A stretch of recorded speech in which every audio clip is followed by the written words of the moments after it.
Salut tout le monde et bienvenue dans cette présentation toute spéciale pour le site toutsurlehockey.com. Avant toute chose, j'aimerais vous suggérer deux excellents podcasts à ne pas manquer. Tout d'abord, celui portant sur l'histoire des Nordiques de Québec, un podcast animé par le journaliste Pierre Blais, ainsi que le QG Podcast, qui est animé par notre chroniqueur Larchie. Quand je parle de présentation toute spéciale, c'est parce que TSLH vous offre pour la toute première fois un contenu audio-vidéo unique. Deux chroniqueurs y vont de leur top 31 personnel en vue du prochain repêchage. Dans cet épisode, nous vous présentons les 15 meilleurs espoirs pour nos chroniqueurs. Soyez attentifs car les 16 autres meilleurs espoirs seront présentés dans un épisode subséquent. Une fois la diffusion terminée sur notre page Facebook, vous trouverez l'intégrale de cet épisode sur le site toutsurlehockey.com. Avant de terminer, j'aimerais remercier notre chroniqueur EasyFlow pour le support visuel au niveau des fiches des joueurs et du logo, ainsi que Pierre-Olivier Perron qui s'est occupé de l'animation musicale. Sur ce, bonne écoute.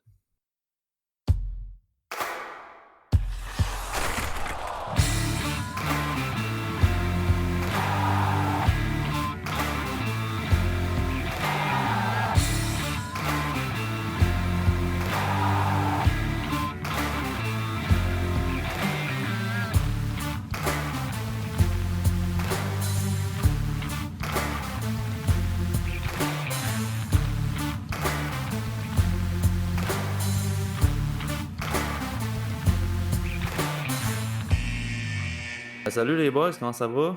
Ah ben, toi? Ça va super Ça va bien. bien, ça va bien. Merci d'être là pour cette première édition, une édition spéciale de Oui. Tous le hockey.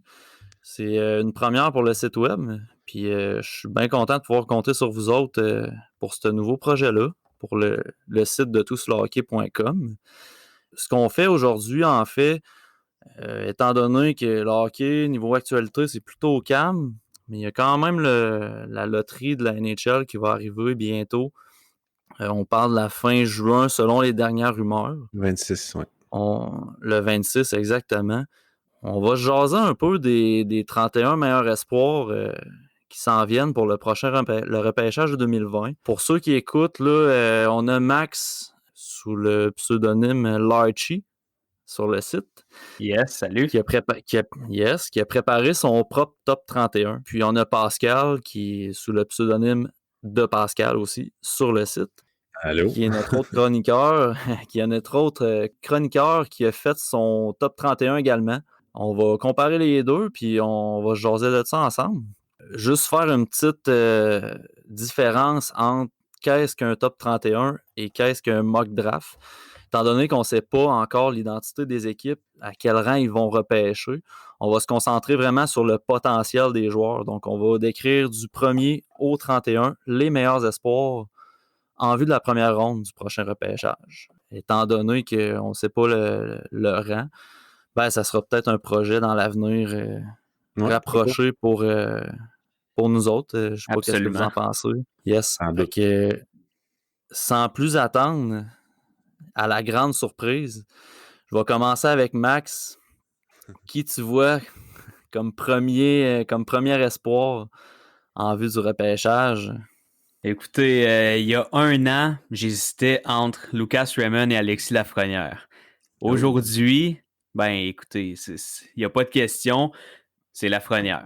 Je pense même pas qu'on a besoin de débattre pendant des longues minutes là-dessus. Tu sais, peut-être que la seule chose qu'on va pouvoir faire, c'est voir peut-être comment on le voit dès l'an prochain, comment on le voit à long terme. Mais je pense que, à moins, peut-être que Pascal, tu vas me surprendre. C'est quoi ton choix? Shakim Makamadolin. Non, c'est vraiment Alexis Lafrenière.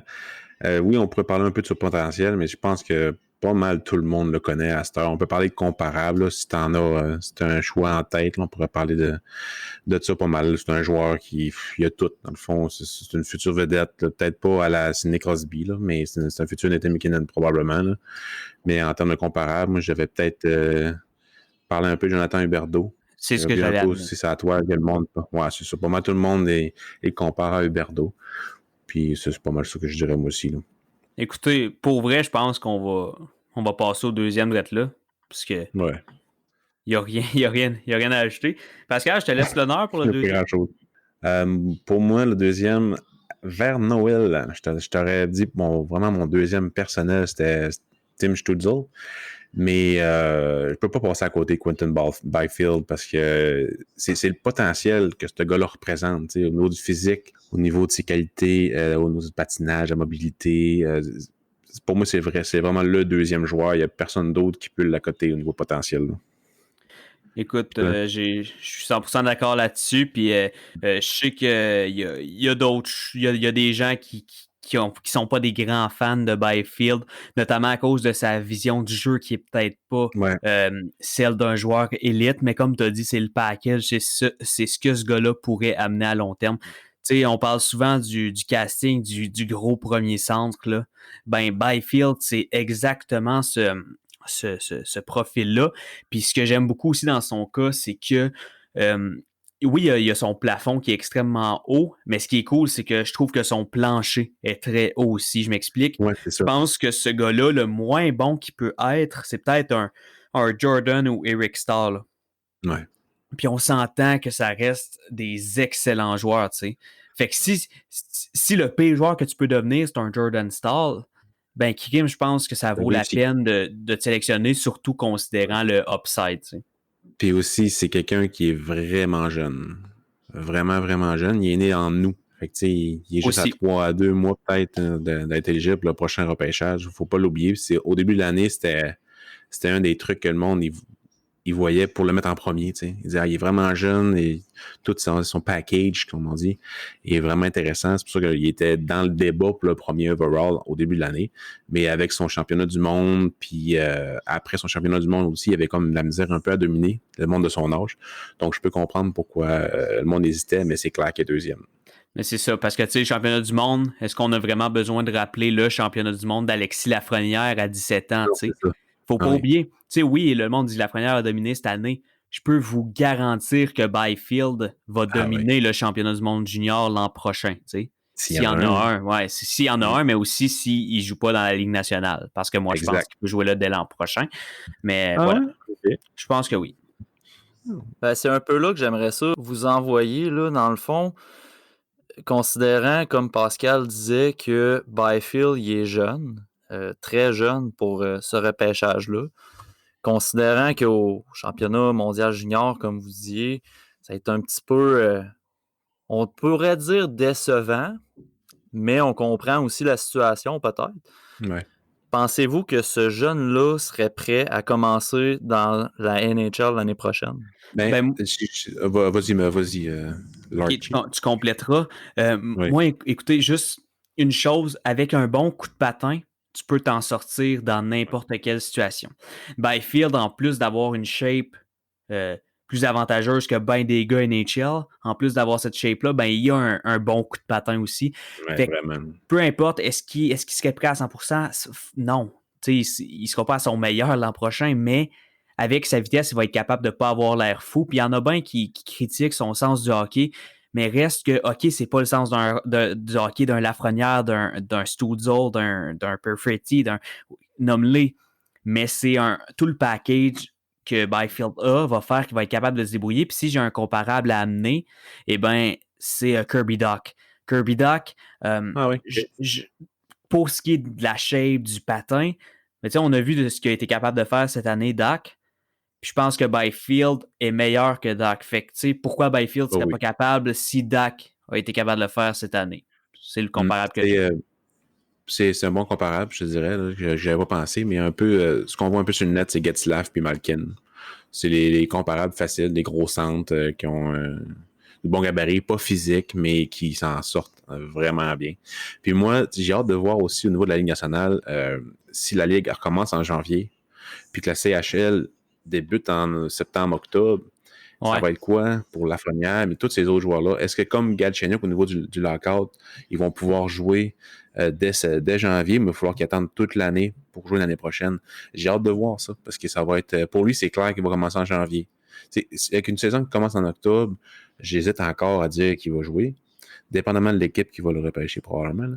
Mais pour une saison qui commence en janvier, s'il y a la possibilité de jouer d'après moi, c'est clair qu'il y a NHL.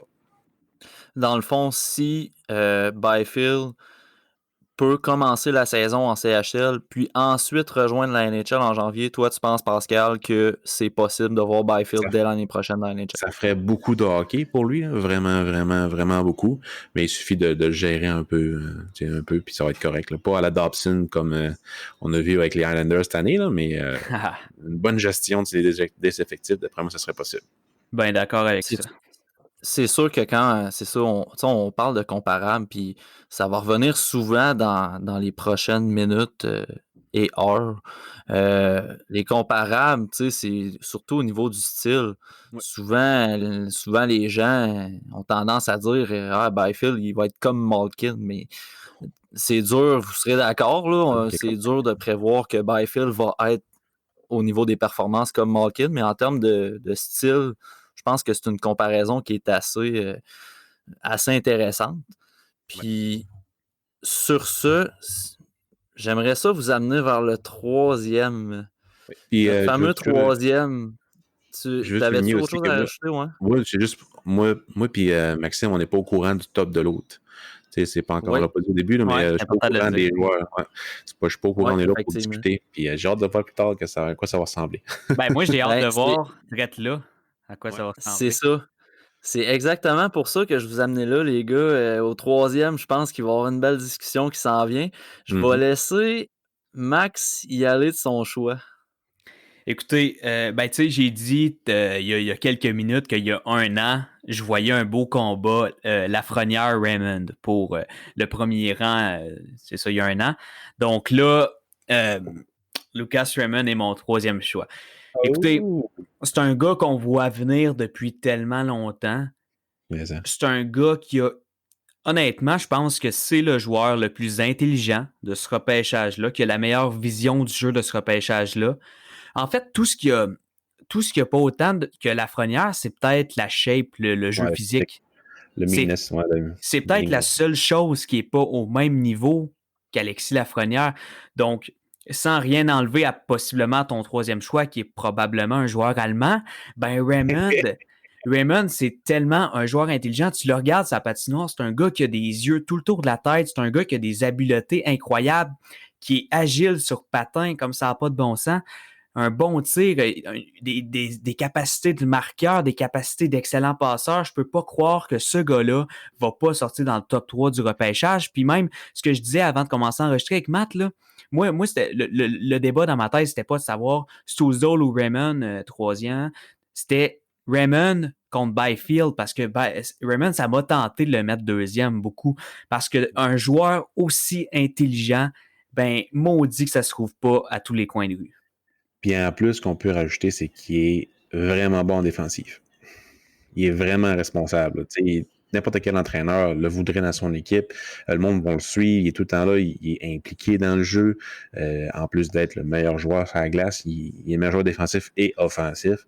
C'est que je suis d'accord avec toi au niveau du si je peux me permettre d'ajouter, les gens qui le font descendre au draft 8, 9, 10, 11, parce qu'il n'y avait pas des bonnes statistiques, t'essaieras, toi, de jouer dans un niveau professionnel avec des hommes, 4 minutes par game, c'est un quatrième trio quand tu es un joueur à caractère offensif, quand tu joues sans manquer de respect à ses compagnons de trio qui devaient quand même avoir un certain talent, ben c'est sûr que c'est pas évident de produire offensivement quand tu as 17 ans, parce que Raymond, on l'oublie souvent, mais c'est un des jeunes joueurs du repêchage aussi, au même titre que Byfield qui est jeune. Ben, le kid, il a eu 17 ans toute l'année en Suède, il jouait contre des gars de 20, 30, 35 ans. Il jouait contre des vétérans. Tu peux pas comparer ses statistiques aux statistiques de gars qui jouent junior ou des gars qui jouent en Allemagne, tu sais, parce qu'il jouait pas beaucoup, puis il jouait dans des situations où fallait justement qu'il soit bon défensivement. Donc pour ça, je pense que ça va d'ailleurs l'aider à entrer dans la Ligue nationale rapidement, quoique ça sera pas l'année prochaine. Je pense que c'est un gars qui va avoir besoin d'au moins une année supplémentaire de développement, cette fois avec du bon temps de jeu, du temps de jeu offensif, du temps de jeu sur le power play, parce que c'est un gars offensif qui doit continuer d'améliorer son jeu offensif. Je suis d'accord avec toi. Si on le compare, mettons, à Gunler ou bien à Holtz, eux autres, ils jouaient sur la première ligne, juste en offensive. Ils étaient vraiment bien couvés par leur entraîneur. C'est pour ça qu'ils ont plus produit aussi. Fait que, je suis d'accord avec toi en tout point sur Lucas Raymond. Mais moi, mon troisième choix, c'est Tim Stützle. C'est pas mal mon préféré, je pense, dans tout le repêchage. Il est tellement dynamique. Je sais pas si c'est le plus rapide, là, mais dans ceux-là que j'ai regardé cette année, c'est pas mal lui le plus rapide. Il peut jouer toutes les positions en attaque, mais il a surtout joué à l'aile gauche. Je sais qu'il est reconnu pour être un centre par beaucoup de monde, mais c'est vraiment un ailier gauche. Oui. Depuis au moins un an. Ce que j'aime beaucoup aussi, c'est qu'il fait tout à un rythme vraiment élevé. Là, je ne comparerais pas à McDavid, là, mais McDavid, ce qui le met au top par rapport à tout le monde, c'est qu'il processe, il pense la game vraiment rapidement, en plus de l'anticiper à mesure que ça arrive devant lui. Mais Stoudzle, c'est un peu comme ça. Au niveau des passes, des feintes, des tirs, tout est vraiment, vraiment quick. Tout est vraiment impressionnamment rapide. Un bon tir. En fond, c'est un expert du power play aussi. Il a tout. Sa vision est élite. Ben, exact. Puis je m'excuse de te couper, mais je veux qu'on transforme ça en discussion un petit peu parce que je pense que c'est un duel très intéressant, tu sais, Raymond contre Stoudzle. Tu as parlé de dynamisme. Moi, je pense que les gens ont beaucoup été aveuglés justement par son dynamisme de Stoudzle. Puis ce que je veux amener, c'est tu mets Raymond à la place de Stoudzle, Stoudzle à la place de Raymond. Je me demande comment les choses se passent. Je me demande si tu mets Raymond, mettons, tu sais, à 100%, tu changes les deux. Raymond est rendu un Allemand. Et là, au championnat du monde junior, il y a le flash, les lumières, les projecteurs sur lui. Autant Le premier, c'est clair. Là. Autant en Allemagne qu'il y a du temps de jeu de qualité, parce que d'ailleurs sur l'avantage numérique, parce que j'ai regardé beaucoup de vidéos de Stoudzle, puis ce qui m'a un petit peu fait peur, c'est que beaucoup de ces highlights se font en avantage numérique ou à 5 contre 3 et sur une grande patinoire. Comment est-ce qu'il va être capable d'amener son jeu très dynamique sur des patinoires plus petites en Amérique à 5 contre 5? Ça m'a fait peur. Peut-être qu'il va être capable de super bien le faire. Je serais vraiment pas surpris. Il y a tout un talent, mais je suis curieux. Puis c'est un peu là-dessus que je m'en allais aussi. C'est comparativement à Raymond, qui est bon dans tous les aspects du jeu, lui il est un peu moins bon sans rondelle. Puis, ce que j'aime un peu moins de Stoudzle, c'est le fait qu'il c'est souvent en périphérique, qu'il va construire ses jeux. Il va tourner en rond, il va utiliser sa vitesse, maintenant il va avoir une faille, il va rentrer dedans, il va faire une passe, il va faire un tir. T'sais, Raymond, il est pas mal plus nord-sud, t'sais. Mais moi, ce que j'aime beaucoup de Stoudzle, c'est juste le potentiel offensif maximal, que je vois un peu plus élevé que Raymond. Mais il est plus comme Flora M, il est plus boom or bust. Il est vraiment plus genre, il va être vraiment, vraiment excellent ou il va être un flop total. Comparativement à Raymond, qui comme Byfield, d'après moi, son plancher est plus haut que Stoudzle. Ouais, peut-être. Par contre, ce que je trouve intéressant, c'est que justement, tu parlais de Stoudzle, puis je pense que c'est un gars un peu dans le genre de jeu d'un Kucherov, tu sais, vraiment uniquement offensivement. Je pense que c'est un gars qui est vraiment dangereux en avantage numérique, un gars qui puis tu sais, c'est drôle parce que c'est dur de trouver ce qui fait vraiment que Stoudzle est une brute offensivement parce qu'il fait tout bien. Dans zone offensive, là, vraiment, il fait tout bien. Puis ça, c'est une grosse qualité, mais comme j'ai dit, c'est que je ne sais pas s'il va être capable d'amener ce jeu-là à 5 contre 5 dans une petite patinoire. Puis au niveau de la LNH, je ne sais pas s'il va être prêt, s'il serait épais cette année. Je pense pas. Plus l'année prochaine. Puis même en janvier, d'après moi, ce serait peut-être qu'il y aurait la chance en janvier, mais je pense qu'il voudrait finir l'année, parce qu'il est encore sous contrat pour encore 2 saisons, je me souviens bien avec Mannheim. Fait que si c'est pas l'année prochaine, c'est pas l'année qui vient, ça va être sûrement l'année prochaine, il va avoir vraiment sa chance. Puis c'est pas mal ça que je voulais dire. Moi, je compare beaucoup à Barzal, mais Kucherov, c'est vraiment une bonne comparaison. Mais Barzal, c'est au niveau du patin surtout que ça m'intéressait au niveau de la comparaison. Là. Raymond, tu te compares à qui, toi? Hey, c'est spécial, j'avais jamais pensé à ça. Parce que je trouve qu'il y a un style vraiment particulier dans sa façon de jouer. Tu sais, c'est un gars. Tu sais, pendant un bout, je le voyais comme un sniper.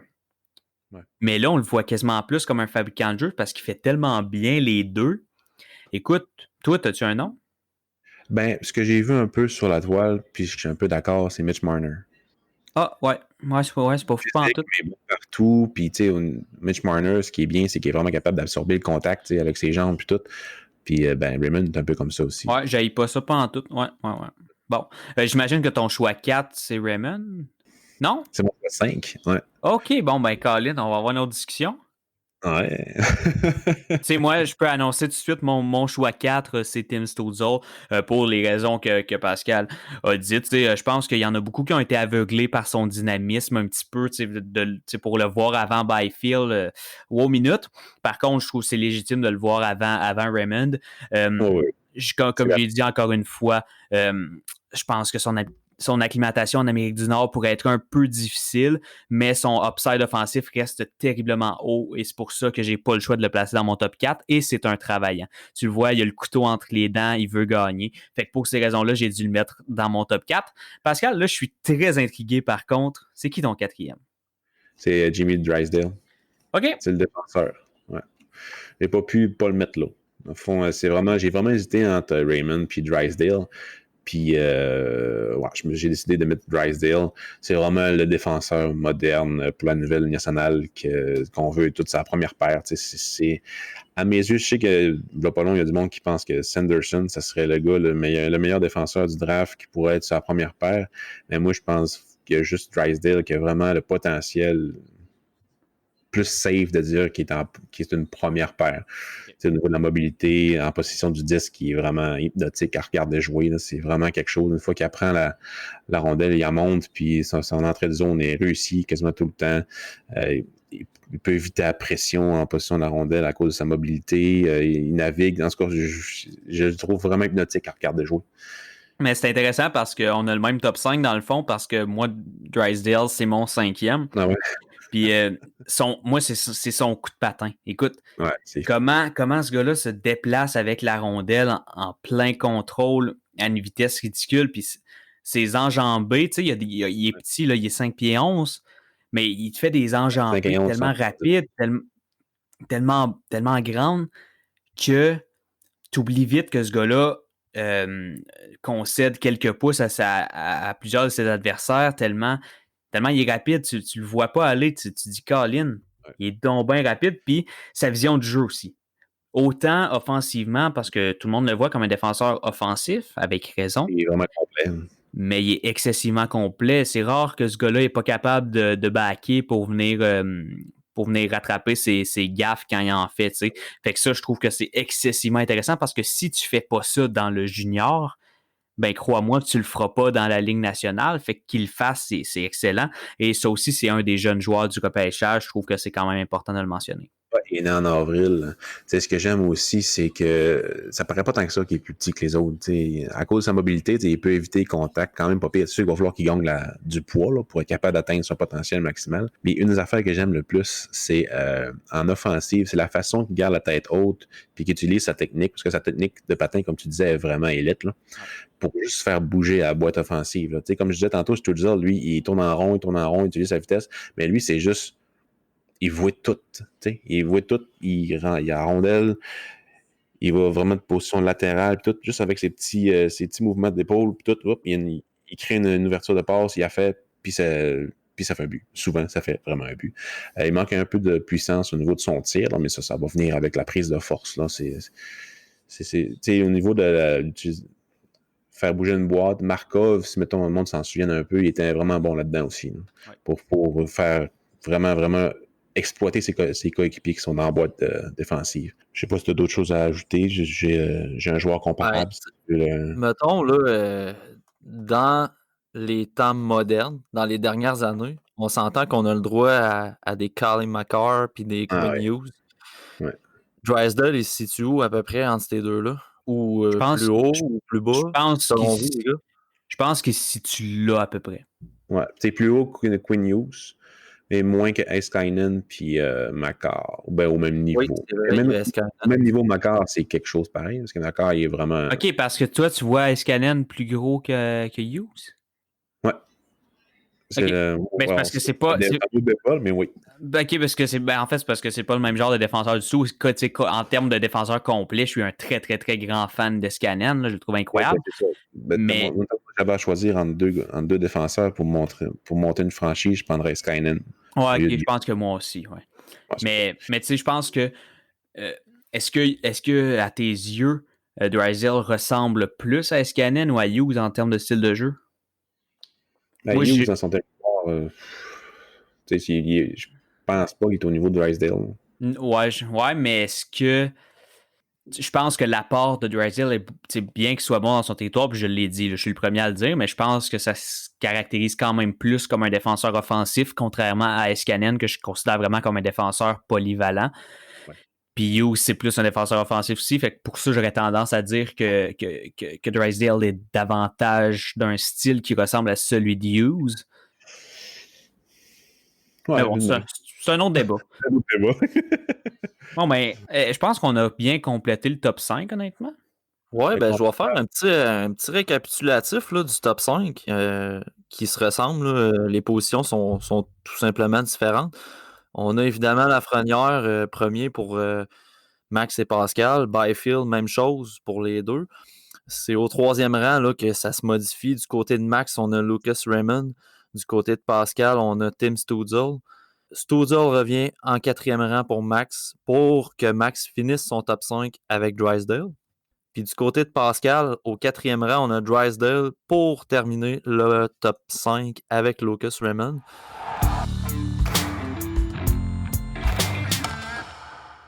Les gars, sixième rang, on y va avec qui? Pascal, je te laisse aller. Marco Rossi. OK, encore une fois, c'est intéressant parce que de mon côté, j'amène Cole Perfetti. Cole Perfetti. Yeah, je suis un grand fan de Cole Perfetti pour une raison bien en particulier. Vision. En fait, la raison pourquoi je l'aime tant, c'est drôle parce que c'est son défaut. OK. Parce que c'est son coup de patin, puis à mes yeux, c'est le défaut au hockey qui se travaille le mieux. C'est le défaut qui se travaille le plus. Ben oui. Donc, moi, quand je vois un gars qui est lent, Quand je vois un gars qu'on caractérise en parlant de ses défauts comme un gars moins rapide, ben, je me dis, OK, si ce gars-là était en mesure de dominer complètement en étant pas rapide selon les dires, qu'est-ce qu'il peut faire s'il améliore ses jambes? Ben moi, ça me dit que ça peut devenir un joueur dominant. Et puis, donc pour ça, j'ai choisi Perfetti au sixième rang. Et je vous dirais que tout au long de l'année, il montait. Il montait. Puis si on refaisait cet exercice-là dans quelques semaines, ben à force de regarder des vidéos de Perfetti, je tombais de plus en plus en amour avec lui, puis il pourrait avoir encore monté. Tu sais, même que peut-être que je le vois avant Stützle. Tu sais, je dis ça en ce moment. Là. C'est parfaitement défendable. Parce que tu l'as dit, la vision du jeu. La vision du jeu, l'intelligence, on parlait de la vitesse qui te permettait de se démerder dans n'importe quelle situation. Ben, veux pas l'intelligence aussi, parce que si tu te places bien, ben, tu vas avoir à moins patiner. C'est logique comme ça. C'est tout simple, mais c'est logique. C'est la même logique que Nick Suzuki. Moi, c'est vraiment le joueur à qui il me fait le plus penser. Exact. C'est vraiment Nick Suzuki. Il y a beaucoup de monde qui disent que Nick Suzuki ne patine pas bien, qui est pas rapide. Et c'est tellement pas vrai, là. C'est juste qu'au niveau de son énergie, il sait quand est-ce y aller, il sait quand est-ce ne pas y aller, quand est-ce qu'il va être capable d'aller la chercher, quand est-ce qu'il ne sera pas capable d'aller chercher. Peut-être que c'est vraiment, vraiment prétentieux comme façon de jouer, là, mais c'est ça avec les joueurs qui ont une vision vraiment élite. Moi, au niveau de Rossi, pourquoi je l'ai mis sixième, c'est vraiment au niveau de l'intensité qu'il déploie sur la glace. Tu sais, il est vraiment, vraiment fort au niveau de ses jambes. C'est pas le plus rapide, c'est pas la meilleure technique de patin, même si Perfetti, au niveau de la technique de patin, il y a vraiment du travail à faire, mais comme tu dis, ça se travaille vraiment bien, ce défaut-là, comme Suzuki a fait dans la dernière année. Ce que j'aime avec Rossi, c'est vraiment ça. C'est vraiment comment il absorbe le contact. On dirait qu'il est vraiment dense. On dirait un petit bloc. On dirait un petit bloc qui se déplace à la glace. Là. Il n'arrête jamais de travailler. Il y en a beaucoup qui parlent, cette année, ce que j'ai vu un peu sur la toile, c'est le monde, à chaque fois qu'il y a un gars travaillant, ils mettent Brendan Gallagher comme comparatif. Mais moi, je vois plus du TJ Oshie dans Marco Rossi. J'ai vu aussi des Brad Marchand, mais même s'il est cocky, je ne vois pas licher du monde d'en face. Là. Fait que je ne mettrai jamais Brad Marchand comme comparable. TJ Oshie, c'est un gars qui est vraiment physique, comme Rossi, sans se tirer partout. J'ai vraiment eu la misère à savoir lequel mettre entre Rossi et Perfetti, puis je suis content que tu l'aies mis sixième, parce que moi, il est septième, Perfetti. OK. Il est juste après. C'est vraiment une question de préférence. J'aime beaucoup les joueurs qui sont un peu plus physiques dans leur façon de jouer, qui sont plus complets dans le fond, comme Rossi, comparativement à Perfetti. Moi, Rossi, dans ma tête, il est prêt l'année prochaine. Surtout si on commence en janvier, puisque je sais qu'il veut retourner en Europe ou dans n'importe quelle ligue. Là. Fait que ça serait pas impossible qu'on voie dans la Ligue américaine ou en Europe en septembre, puis de le voir switcher à la Ligue nationale dès janvier. Ce serait vraiment le fun à voir. OK. J'ai vraiment hâte de voir. Personnellement, je vais pas dire que je l'ai mis où, mais je l'ai pas mis 7e. C'est bien correct. Il arrive, hein, je veux pas. Pour la simple raison, premièrement, en fait, je pense que s'il y a du succès dans la Ligue nationale, ça va être à l'aile, parce que des centres de 5 et 9, il n'y en a pas. C'est pas compliqué. Il n'y en a pas. Puis Tyler Johnson. T'as raison. T'as parfaitement raison. Tu m'as bouché parce que j'aime beaucoup Tyler Johnson en plus. Mais il y en a. OK, il n'y en a pas beaucoup. Il y en a très peu. Il n'y a aucun élite. Non, c'est ça. Mais cela dit, j'aime beaucoup Tyler Johnson. Puis si Rossi pouvait devenir un espèce de Tyler Johnson, je serais super content pour lui parce que c'est excellent, un Tyler Johnson. Cela dit, ce qui m'a fait. Ce qui a fait que Marco Rossi a dû glisser dans mon ranking. Je suis un gars quand même qui adore regarder les statistiques sans regarder juste ça. Je pense que ça veut quand même en dire beaucoup si tu jumules les statistiques à autre chose. Oui. J'ai dit si tu jumules, c'est pas un mot. Ça existe-tu? En tout cas, c'est pas grave. Jumeler les statistiques à autre chose. Et en regardant Rossi et ses statistiques, ce dont tu te rends compte, c'est que il a amassé beaucoup de ses points cette année dans la OHL contre des équipes très faibles. Okay. Et ça, il y en a qui disent « Ouais, si on enlève ces points... » Non, on les enlève pas, ces points-là. On lui laisse, mais on les prend avec un grain de sel. Tu sais, ce gars-là, tu le mets dans une autre... mettons que tu le mets à la place d'un Lafrenière, mettons. Je pense pas qu'il fait autant de points qu'un Lafrenière, tandis que là, il en a fait à peu près autant. Tu sais, c'est un peu ça mon point de dire, ce gars-là, dans des situations un petit peu plus coriaces, n'aurait pas amassé beaucoup de points n'aurait pas amassé autant de points, parce qu'il aurait quand même fait beaucoup de points, il aurait quand même été excellent, mais là, il y a eu une récolte un peu gonflée parce que Ottawa jouait dans une division qui contenait des équipes assez très faibles, en tout respect pour ses formations. Donc, Rossi en a profité contre ces équipes-là pour venir gonfler ses points avec des matchs de 4, 5, 6 points, tu sais. Veux pas, quand on joue une coupe de matchs contre ces équipes-là, ça vient paraître en bout de ligne.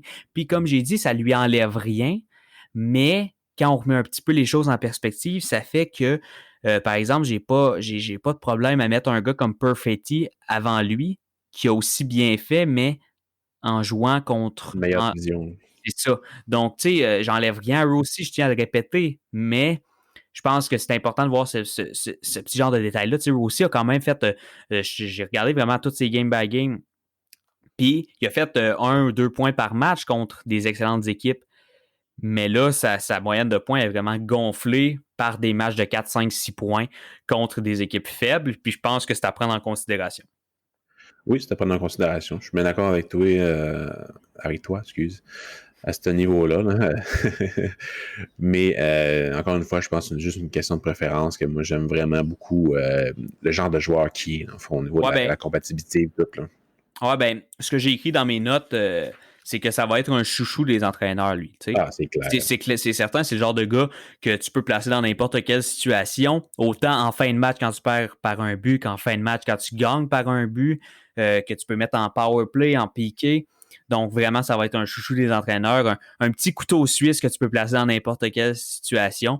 Puis, je pense aussi qu'il peut faire la Ligue nationale dès l'an prochain dans un rôle quand même limité. Mais si tu le développes bien, je pense que ça peut devenir tout un joueur.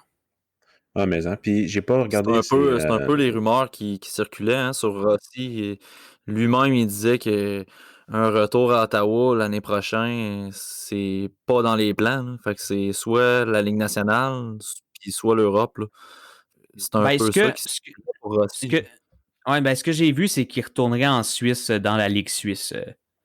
Selon ce que je me souviens. Là. Ouais. Il a Un joué, peu un genre il a joué pro, je pense, en Suisse. Hein? Il a joué dans une division en 2 ou 3. Ouais, peut-être. un peu un genre de développement à la Austin Matthews qui a passé par la LNA aussi Ouais. avant de rejoindre les Leafs, qui est une bonne ligue quand même d'Europe, Puis- moins connue de nous là, en Amérique du Nord, mais qui est une très bonne ligue quand même. Ouais, c'est une bonne ligue. Ça forme des bons professionnels. Exact. Puis au niveau des comparables, TJ Oshie, quoi t'en disais, toi? Qu'est-ce que t'en disais, toi? Au niveau de... Rossi, honnêtement, encore une fois, tu sais, je suis pas un grand fan des comparables. J'en fais quand c'est vraiment évident à mes yeux. Puis encore une fois, Rossi, un peu comme Raymond, quoique tantôt, j'ai bien aimé comparer Raymond à Marner. Mais Rossi, en ce moment, honnêtement, je pense que c'est Marco Rossi. Puis il va faire ce qu'il va faire. Puis je ne veux pas le comparer à personne parce que c'est un joueur de joueur. C'est un genre de joueur qui a son style, puis qui, comme on a dit, il est aussi bon offensivement que défensivement. Il a un petit gabarit. Va-tu être muté à l'aile? Il va-tu jouer au centre? Fait que je pense que Pas c'est mal un sûr gars. qu'il va être muté à l'aile. Ah, je pense aussi. Mais peut-être qu'il va devenir un Johnson. Peut-être. Mais tu Bon. disais, Max, que Oh. dans ta liste, tu avais Rossi qui avait glissé un peu. Si je reviens au 7e rang, on avait Pascal qui avait mis Perfetti, que tu Ouais. avais mis 6e, mais au Je 7e n'ai pas rang, grand-chose à rajouter au niveau de Perfetti, à part que ouais, c'est sa assez complet. technique de patin était un peu déficiente, mais sa vitesse de pointe, c'est une fois que ça y prend du temps, mais une fois qu'il atteint sa vitesse de pointe, est très rapide. Si vous regardez un peu les highlights du championnat, je pense que c'est Ilinka qu'il y a eu l'année passée au début de l'année, tu le voyais, là, il y avait vraiment de la misère à avoir sa vitesse de pointe, mais une fois qu'il l'avait, il était capable d'aller en échapper C'est quelque chose qui se qui. travaille beaucoup. Ouais, c'est ça. Puis ça sera pas long qui va être comme Suzuki. Bon, mon 7e master, Au Oui, 7e vas-y. rang, t'as qui, Max? un défenseur, Oh! Jake Sanderson. Sanderson, OK. Et tantôt, j'ai retenu dans ma tête quelque chose que tu as dit. Tu as dit que tu pensais que Drysdale avait plus le profil d'être un gars de premier duo. Ouais, à cause de son offensive élite, ouais. Écoute, moi, je pense que les deux vont l'être parce que un Jake Sanderson, là, c'est. Tu sais, l'offensive, c'est bien beau, mais reste que tu regardes les grands défenseurs de qui on parle dans les 10-20 dernières années, ben, Kim, il y en a beaucoup, c'est des défenseurs qui n'ont pas fait 90 points, 80-90 points, tu sais. Oui. Les gros défenseurs, les excellents défenseurs, ben, souvent, c'est des gars, justement, qui sont bons partout sur la patinoire, pas juste en offensive, tu sais. Souvent dans une équipe, ben en fait, pas souvent. Dans une équipe, pour gagner, tu as besoin de gars comme Jake Sanderson, c'est le genre de gars qui, en séries éliminatoires, en saison aussi, mais en série, va devenir extrêmement intéressant pour une équipe à avoir. C'est un gars qui a une bonne portée. Puis c'est le genre de défenseur qui est extrêmement rare à trouver, tu sais. Parce que, tu sais, on parle beaucoup du potentiel offensif de Drysdale, puis c'est pas pour rien que j'ai mis Drysdale 5e non plus, là. Je capote sur son potentiel offensif. Par contre, Jake Sanderson est pas mauvais du tout offensivement. En plus d'être excellent défensivement, puis je regarde mes notes en ce moment, là. Ce que j'ai écrit, c'est défenseur avec potentiel de top 2 pouvant jouer des 25 minutes par match sans problème. Puis je pense que je pourrais changer le 25 pour 30. Je pense que c'est le genre de gars qui va être tellement intelligent, tellement bon avec son bâton, tellement bon pour défendre sa zone que il va être capable de défendre sa zone sans problème en jouant des 30 minutes par match en série, des matchs qui vont aller en prolongation. Je pense que des Sanderson vont être extrêmement beaux à voir aller. Puis pour ça, ben écoute, je ne pouvais pas le faire glisser plus que 7e. Parce que comme j'ai dit, c'est tellement rare comme genre de défenseur. C'est un défenseur à la. À qui, encore une fois, j'ai même pas de comparable. Mais Ryan McDonough. oui, mais Je pense que c'est vraiment une bonne comparaison. c'est une bonne comparaison dans le style, puis je pense que Sanderson peut être meilleur. Oh oui, c'est clair. Donc, pour ça, écoute, je voyais les autres noms après dans ma liste, là, puis je me dis qu'il y a personne d'autre qui pouvait prendre la place à Sanderson, puis plus ça va, plus je me dis que je le verrais peut-être avant Drysdale, honnêtement. Tu sais, il y a un gars qui a dit ça, qui s'est fait ramasser, je sais même pas c'est qui, là. Grant McHagg. Ouais, ben, je regarde ça aujourd'hui, là, Puis sans problème, j'aurais pas de misère, pas en tout, à changer Drysdale puis Sanderson dans ma liste, puis à être 100% à l'aise avec ça, puis à être 100% capable de défendre l'idée. Moi, ce qui aide pas au niveau de Jake Sanderson, c'est que je l'ai pas vu jouer cette année. Je l'ai pas vu jouer en live, j'ai juste regardé des vidéos puis lire un peu sur lui sur le net. Tu sais, je suis vraiment d'accord que il y a probablement potentiel top 2 là, parce que ce genre de gars-là, tu sais, un gars de calme avec la rondelle qui prend toujours les bonnes décisions, pas physique, mais qui est capable de jouer dans le trafic le long des rangs, le long du filet. Il n'y a aucun négatif sur Jake Sanderson. C'est probablement que ça va être le choix du Canadien 8e. Si le Canadien prend 8e puis qu'il prenne Sanderson, ça va chialer. Mais l'année prochaine, le monde va dire ah, ben compte, t'es quand même pas pire comme choix. Moi, il est vraiment loin dans ma liste, justement à cause que je ne l'ai pas vu jouer. Vraiment loin. Il est 13e, Jake Sanderson, dans ma liste. Okay. La beauté des shift by shift sur YouTube. Oui, je sais bien, mais c'est pas. C'est ça, j'aime mieux regarder un match. Alors, je comprends parfaitement. C'est vraiment juste ça. Ma prochaine question, justement, va peut-être être dirigée vers Max, mais Pascal s'en trouve bien à l'aise d'y répondre aussi. On a parlé de Grant McCagg, qui parlait de Sanderson comme le prochain demi-dieu des défenseurs dans la Ligue nationale. C'était pas rien, honnêtement, là, son article. Là, il tient en haute estime, là, pas à peu près. C'est son chouchou. C'est son chouchou. Ouais, comme Miro Heiskanen l'était, puis Kotkaniemi aussi. Ben, c'est ça. Il comparait Sanderson, son ascension dans le top 31, dans le mock draft, comparable à celle de Kotkaniemi. Ouais. Sanderson, honnêtement, moi non plus, je ne l'ai pas vu jouer, mais on dirait que c'est un peu plus tranquille à ce niveau-là, au niveau de l'ascension. Je me trompe-tu, Max, ou qu'est-ce qui vient expliquer une ascension comme ça? Là? On parle d'un défenseur qui était pas mal dans le fin première ronde, là, une couple de mois, puis là, on parle de lui comme s'il allait sortir en premier. Là. Mais écoute, ce qui est intéressant là-dedans, c'est que justement, moi, cette ascension-là, ben, c'est après ça que je suis allé voir que j'ai fait mes devoirs dessus. Donc, je ne l'ai pas vu en action avant qu'on parle de lui comme un choix top 10. Puis moi, justement, j'étais très, très, très sceptique face au fait qu'il ait monté autant. Tu sais, dans mon premier top 10 que j'avais fait, je pense qu'il n'était pas là.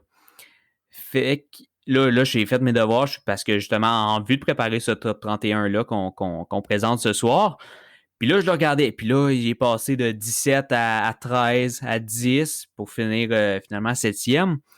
Parce que tu sais, je peux pas parler de son ascension. Je ne l'ai pas suivi à tous ses matchs cette année. Je peux pas dire ce qu'il s'est amélioré tant que ça.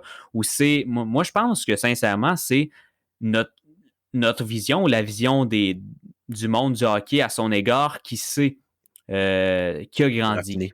Qui s'est raffiné. Assez raffiné, oui. Dans le sens qu'on s'est peut-être rendu compte que c'est vraiment rare un défenseur de son âge parce que c'est aussi. Pascal, t'es meilleur que moi sur les dates de naissance des joueurs. Là. C'est un quoi, Sanderson? Pas nécessairement bon, je l'ai d'en face. Il est né en juillet, le 8 juillet. Exact. Donc, encore une fois, un très jeune et sa maturité sur la glace. Il a l'air d'un gars de 20 ans. Il a l'air d'un gars qui a joué au hockey toute sa vie, ce qui est probablement le cas d'ailleurs. Mais tu sais, il est en contrôle exact. Je pense que c'est le terme parfait. Il est en contrôle. Il a l'air de tout voir arriver. Il a l'air d'avoir un peu à la Raymond, des yeux tout le tour de la tête. J'utilisais l'expression pour Raymond tantôt, mais Sanderson, c'est pas offensivement que j'utilise ce terme-là, c'est vraiment en défensive. Il a l'air de tout voir ce qui se passe et ça fait qu'il est tellement en contrôle dans sa zone que je pense que ça rend tout le monde, tous ses coéquipiers meilleurs autour de lui, de savoir que tu peux compter sur ce gars-là hyper fiable défensivement, que tu peux te laisser aller un petit peu plus, tu peux être plus créatif, tu peux être meilleur, tu sais. C'est un général. C'est vraiment un général à la ligne. Sérieusement, je pense que c'est vraiment le qualificatif, le meilleur pour lui, c'est un général. Mais moi, il est loin dans ma liste, oui, parce que je ne l'ai pas vu jouer, mais c'est parce que moi, je marche en préféré souvent. Puis dans mon top 31, j'avais tout le temps quelqu'un que j'aimais un peu mieux que lui. C'est pour ça qu'il est descendu un peu dans ma liste, parce qu'il y a le fait que je l'ai moins vu jouer aussi. Fait que dans le fond, dans le top 31 personnage, j'ai vraiment mis, OK, ben, quel joueur, pas lequel joueur va sortir avant l'autre, c'est vraiment quel joueur, moi, je préfère par rapport aux autres. Mais c'est ça un top. Ouais, c'est ça. Puis c'est clair qu'il va sortir top 10, là. c'est clair dans ma tête qu'il va sortir du top 10, Sanderson. Tu as raison. Tu l'as mis 8e, c'est ça? 7e. 7e? Est-ce qu'il va sortir 7e? C'est fort possible. Si une équipe qui a besoin de défenseurs repêche là, comme mettons Minnesota, peu importe, je n'ai pas le classement à tête, c'est clair qu'ils vont. Ça ne m'étonnerait vraiment pas que Minnesota échange leurs 2 premiers choix pour aller dans ces environs-là pour le prendre lui. Là. Ça serait tout qu'un pic pour eux autres. Là. Ça serait vraiment quelque chose qu'ils ont juste qu'à aller à Addison.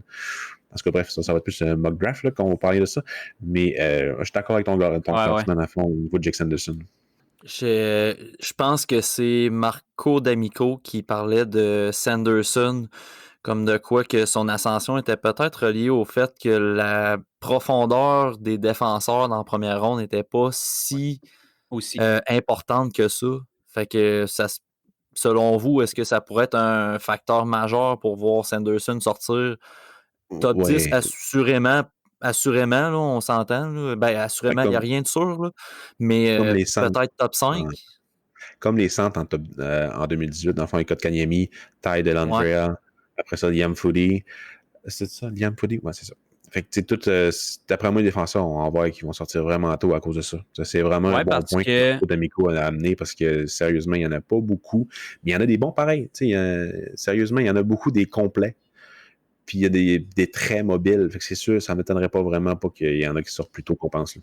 Ben moi, en fait, je pense que ce que ça va faire, puis je le vois un petit peu en regardant ma liste ici, je pense qu'il va y avoir beaucoup, beaucoup d'attaquants dans le top 15. T'sais, dans le top 15, on s'entend, il va y avoir Sanderson puis Drysdale de défenseurs. Ça serait quand même surprenant qu'il y en ait d'autres. Puis après ça, je pense que mettons, moi, mon prochain, après ça, il est 18e. Mon prochain défenseur. Fait que je pense que de 18e à 30e, il va peut-être avoir 6, 7, 8 défenseurs. Je pense que c'est là que ça va vraiment débouler parce que, comme tu as dit, il y en a des très bons défenseurs, mais qui n'ont peut-être pas le upside pour sortir dans un top 15, peut-être même dans un top 20. Ouais. Fait que je pense que ce que ça va faire, c'est que oui, on a porté plus notre attention sur Sanderson à cause de ça, mais je pense quand même que c'est pas vraiment un facteur qui a fait qu'il y a autant monté. Je pense que c'est juste que ça l'a fait qu'on l'a plus regardé, puis c'est vraiment tout le crédit revient à lui pour le fait qu'il ait monté parce qu'il est très talentueux. T'sais, si on en regarde avec, mettons, le draft qu'il y avait eu Broberg puis Soderstrom qui ont sorti quand même assez tôt, mais c'est clair que Sanderson est meilleur qu'eux autres, il sortirait bien avant eux autres. Là, fait qu'il avait été pas mal, il avait été pris vraiment tôt à cause qu'il n'y avait pas beaucoup de défenseurs non plus cette année-là. Fait que non, c'est vraiment un bon point qui a amené Marco, je trouve, là-dessus. 8e, ben moi je vais le dire, c'est Marco Rossi. C'est 8e qui a glissé, ce qui n'est pas si tard que ça non plus. Là. Non, mais voilà. C'est très défendable. Moi, mon 8e, c'est Alexander Holtz. J'aime vraiment son offensive, comme n'importe qui. Là. Dans le fond, il tient sur le bout de sa chaise. Là. Il y a vraiment... si c'est pas lui qui a le meilleur tir du repêchage, il ne doit pas être loin, mais de ce que j'ai vu, c'est vraiment lui qui a le meilleur. Il a le meilleur arsenal, si on veut. Là. Il est précis, il est puissant, il est sec. Ça ne prend pas... comme Piquet Souban, tout faire le grand rond pour faire un tir du poignet. Là. C'est juste un petit coup comme un peu McKinnon. Pour décocher. En offensive, c'est pas le gars qui va être le plus... Il n'y a pas la vision la plus créative, mettons, pour faire son jeu en offensive. C'est pas lui qui va driver le jeu, qui va tout contrôler sa glace, qui va retourner en rond pour créer des occasions de marquer. Mais il va être quand même capable de faire quelques jeux, fabriquer quelques jeux pour ses coéquipiers, surtout parce que le monde savent qu'il va tirer en rondelle. Le monde, ils savent. Là. Ce qu'il va faire, c'est plus des lancers passes. Il va se faire semblant de tirer, un petit mouvement d'épaule. Puis après ça, il va faire une petite passe là, bien précise à son coéquipier. C'est vraiment comme... C'est plus ce genre de... Comme Cofield, dans le fond. Cofield fait vraiment ça aussi au niveau de la création de jeu. Niveau défensif, c'est pas un con, là, mais c'est pas vraiment quelqu'un de full impliqué. Il est pas unidimensionnel, mais... Pas loin. Pas loin. C'est pour ça que je compare beaucoup à Kovalchuk. Pas le nouveau Kovalchuk, mais l'ancien. L'ancien était vraiment plus dynamique. Dans ce temps, le Kovalchuk, il est pas two-way, là, mais Christy, excusez, il se replie. J'avais jamais vu Kovalchuk cette année se replier. Je trouvais ça fou. C'est un gars qui est vraiment... Holt, c'est un gars vraiment agile. En anglais, on dit slippery. Là. On dirait qu'il est comme un savon qui est plein d'eau. Il n'est pas capable de le pogner. Là. Il est vraiment agile pour naviguer entre les défenseurs et tout, là, comme Kovalchuk l'était quand il était jeune. Je sais pas ce que tu pourrais rajouter sur lui. Je pense que tu dois de l'avoir 9e, j'imagine. Ouais, Tu l'as exact, pas mais lu. c'est ça. C'est ça. Exact. C'est parce que il y a un bon gabarit. Il n'y a vraiment pas beaucoup de personnes avec de joueurs dans le top 10 qui ont de bons gabarits, à part les deux premiers. Ouais, je suis Fait que, d'accord. on va pouvoir voir n'importe quoi arriver à ce niveau-là, mais je peux pas mettre Holtz en dehors du top 10. Là, fait que 8e, Non, je mais trouvais c'est ça quand ça. même pas pire. Moi, dans ma description, ce que j'ai écrit, c'est que c'est un sniper qui pourrait rapporter gros, rendu à ce rang-là, Ouais, c'est parce ça. que le talent de marquer des buts, là, c'est très cliché, mais ça s'achète pas, ça s'apprend pas. Mm. Le talent de marquer C'est des ça. buts, tu l'as, puis lui, ben, il l'a, puis on l'a vu. Lui, là. Puis, ben, je pense que c'est un projet à développer tranquillement. Je pense que ça va être un développement. Il va peut-être passer encore 2 ans en Suède, si c'est pas 3, puis après ça, il va devoir passer peut-être 1 an ou peut-être 2 dans la Ligue américaine. Puis là, arriver dans la Ligue nationale vraiment fin prêt parce que ce gars-là, en arrivant, doit jouer sur un top 6, doit jouer sur un power play. Tu peux pas faire arriver ce gars-là sur ton 4e trio. Ce gars-là doit arriver Non. puis avoir son temps de jeu, puis avoir ses chances de marquer avec 2 bons joueurs à ses côtés qui vont être capables d'y mettre sur le tape. Puis je pense que c'est tout ce que j'ai à dire. Je suis bien d'accord avec toi, puis je pense que c'est la cible la plus vraiment dans laquelle qui s'irait le mieux, là, ce serait vraiment à New Jersey, avec toute leur centre élite. Là.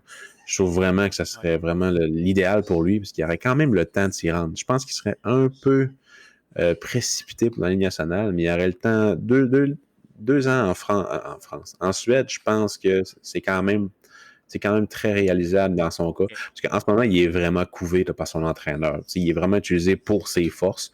Puis je sais que son entraîneur, il l'adore.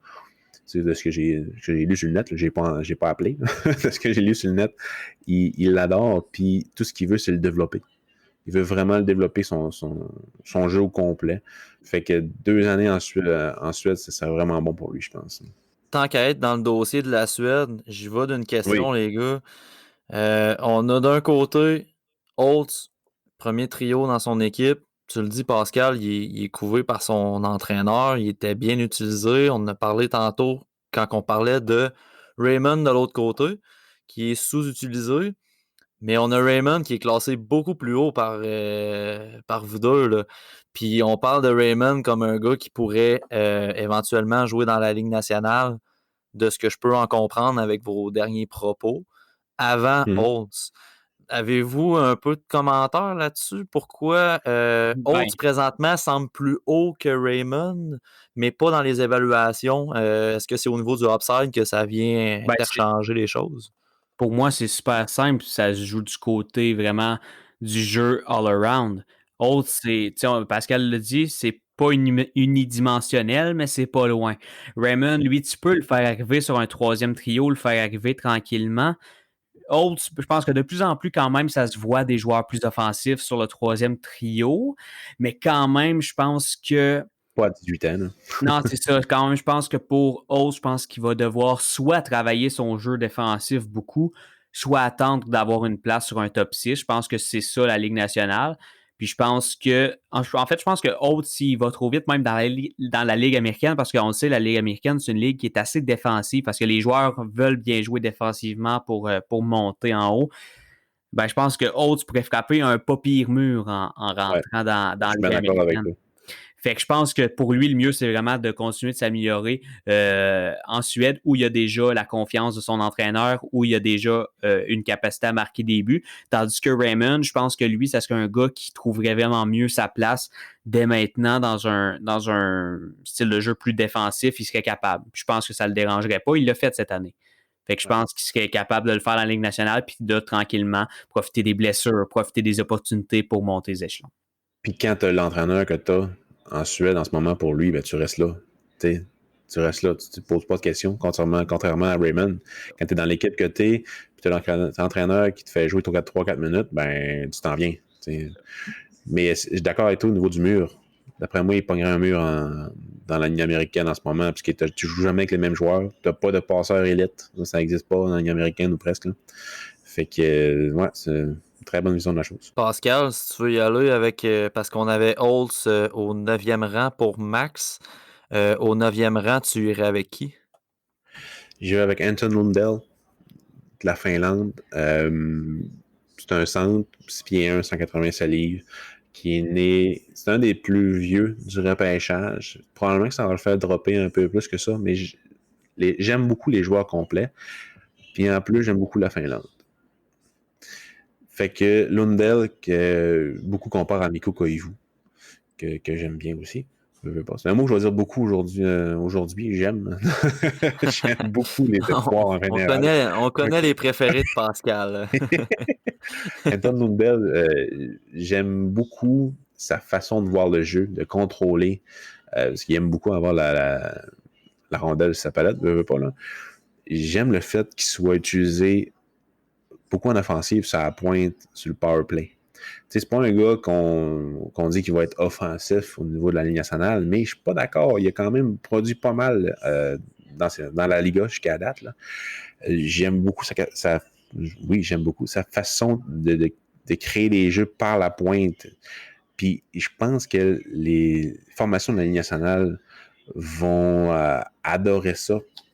Oui, il a droppé beaucoup dans l'Est du monde, souvent en dehors du top 10, mais le fait qu'il y ait un jeu très mature, dans le fond, il n'y a pas vraiment de négatif à son jeu au niveau de son all-around. Il est bon en défensive, il est bon en offensive, en relance, en repli. C'est un gars physique quand même qui est capable de tenir son bout au niveau avec les défenseurs adverses puis les attaquants. C'est pas un joueur de périphérie. Il est tout le temps dans la face. Il lâche jamais. Il court, il patine tout le temps après la rondelle. J'aime beaucoup ce genre de joueur-là, comme Marco Rossi est. C'est probablement pour ça qu'il est un peu plus haut que dans ma liste que dans celle-là à Maxime. Au niveau de ce qui est élite dans son jeu, c'est vraiment son implication. Puis sa façon de jouer sur le power play. Maintenant, est-ce que Max l'a aussi haut que moi? Probablement pas. En fait, vraiment pas. Par contre, je peux te dire que il a monté. Ce matin, en fait, pour être honnête, j'ai retrouvé mon top 31 que j'avais fait il y a à peu près une semaine. Puis là, je l'ai remis vraiment au goût dans ce moment parce que j'ai quand même regardé un peu de hockey dans la dernière semaine. Fait que je l'ai remis vraiment. Puis là, c'est mon produit final. Donc, ça pour dire que Lundell, je dirais pas son rang tout de suite, mais ça sera pas pour tout de suite non plus. Ce que j'ai écrit dans ma petite description, puis je trouve que c'est une bonne façon de décrire, c'est what you see is what you get. Ce que tu vois en ce moment, je pense que c'est ça que tu vas retrouver dans la Ligue nationale. Et ça, il y en a beaucoup qui vont le prendre du sens, OK, fait qu'il sera pas bon offensivement. Non, parce que comme tu l'as dit, il est bon offensivement en Finlande. Moi, en fait, si j'ai à décrire Anton Lundell en fait, je vais amener un comparatif. T'aimes ça d'habitude, d'amener des comparatifs? Parce qu'il y a beaucoup de monde qui aime ça. Ça donne une vision de la chose. C'est ça que je vais faire. Moi non plus, j'aime pas ça. J'ai cherché beaucoup pour les comparables, sérieusement. C'est ça que j'ai fait dans la dernière semaine. J'ai cherché vraiment beaucoup. Moi, ce que je dirais pour Lundell, c'est Philippe Danault. Dans le sens que il est capable de produire offensivement tout en étant très bon défensivement. C'est vraiment dans ce sens-là. C'est pas nécessairement le même type de joueur, le joueur qui va faire ses points de la même façon, mais pour faire comprendre aux gens, aux fans du Canadien, que c'est le genre de joueur qui t'amène autant défensivement, qui est aussi capable de produire des étincelles offensivement, Lundell, c'est ce genre de gars-là, mais c'est pas le genre de gars non plus qui va te faire 70-80 points. Je sais pas, Pascal, t'avais fait une face bizarre. Non, la comparaison avec Danault. Hein. Parce que moi, Danault, je l'aime bien. Là, c'est vraiment un joueur d'utilité. Mais mettons Danault sur le power play, c'est un gros nom parce que souvent les jeux vont mourir avec lui. C'est ce que j'aime pas beaucoup de Danault. Oui, il va jouer avec Tatar, il va jouer avec Gallagher, mais il va avoir des flashs offensifs comme il y avait dans le junior, une fois de temps en temps. Mais souvent, la rondelle va vers lui, puis on la perd. Ça meurt au niveau de la bande, mais quelquefois, ça va résulter en but parce que veut pas, c'est un gars vraiment travaillant. Mais Lundell, il est un peu. Non, c'est quand même pas une mauvaise comparaison, mais je mettrais la vision de plus de Lundell à Danault. Ouais, je suis d'accord. Je pense que Lundell a peut-être un peu meilleur flair offensif que Danault, mais je pense que ça va quand même se ressembler au niveau de la production offensive. C'est pas mauvais, sérieux. J'aime bien ta comparaison. À la mi-janvier, on avait Pascal sur l'excellent site toutsurlehockey.com. avait comparé Anton Lundell à Mikko Koivu, comme il a dit tantôt, et à Sean Couturier. OK. Oui. Moi, personnellement, de la manière que vous en parlez, Couturier, plus que Dano, peut-être, dans les comparaisons, ça se pourrait-tu? Oui, ouais. Couturier, il a vraiment explosé. Là. C'est fou ce qu'il a fait quand ils ont décidé de le faire jouer. Là. C'est fou un peu ce qu'il a fait. Est-ce qu'il pourrait faire la même explosion? Peut-être. Il y a une... Ouais, peut-être. Ben, tu sais, comme on Mais disait c'est tantôt, moi qui aime la comparaison.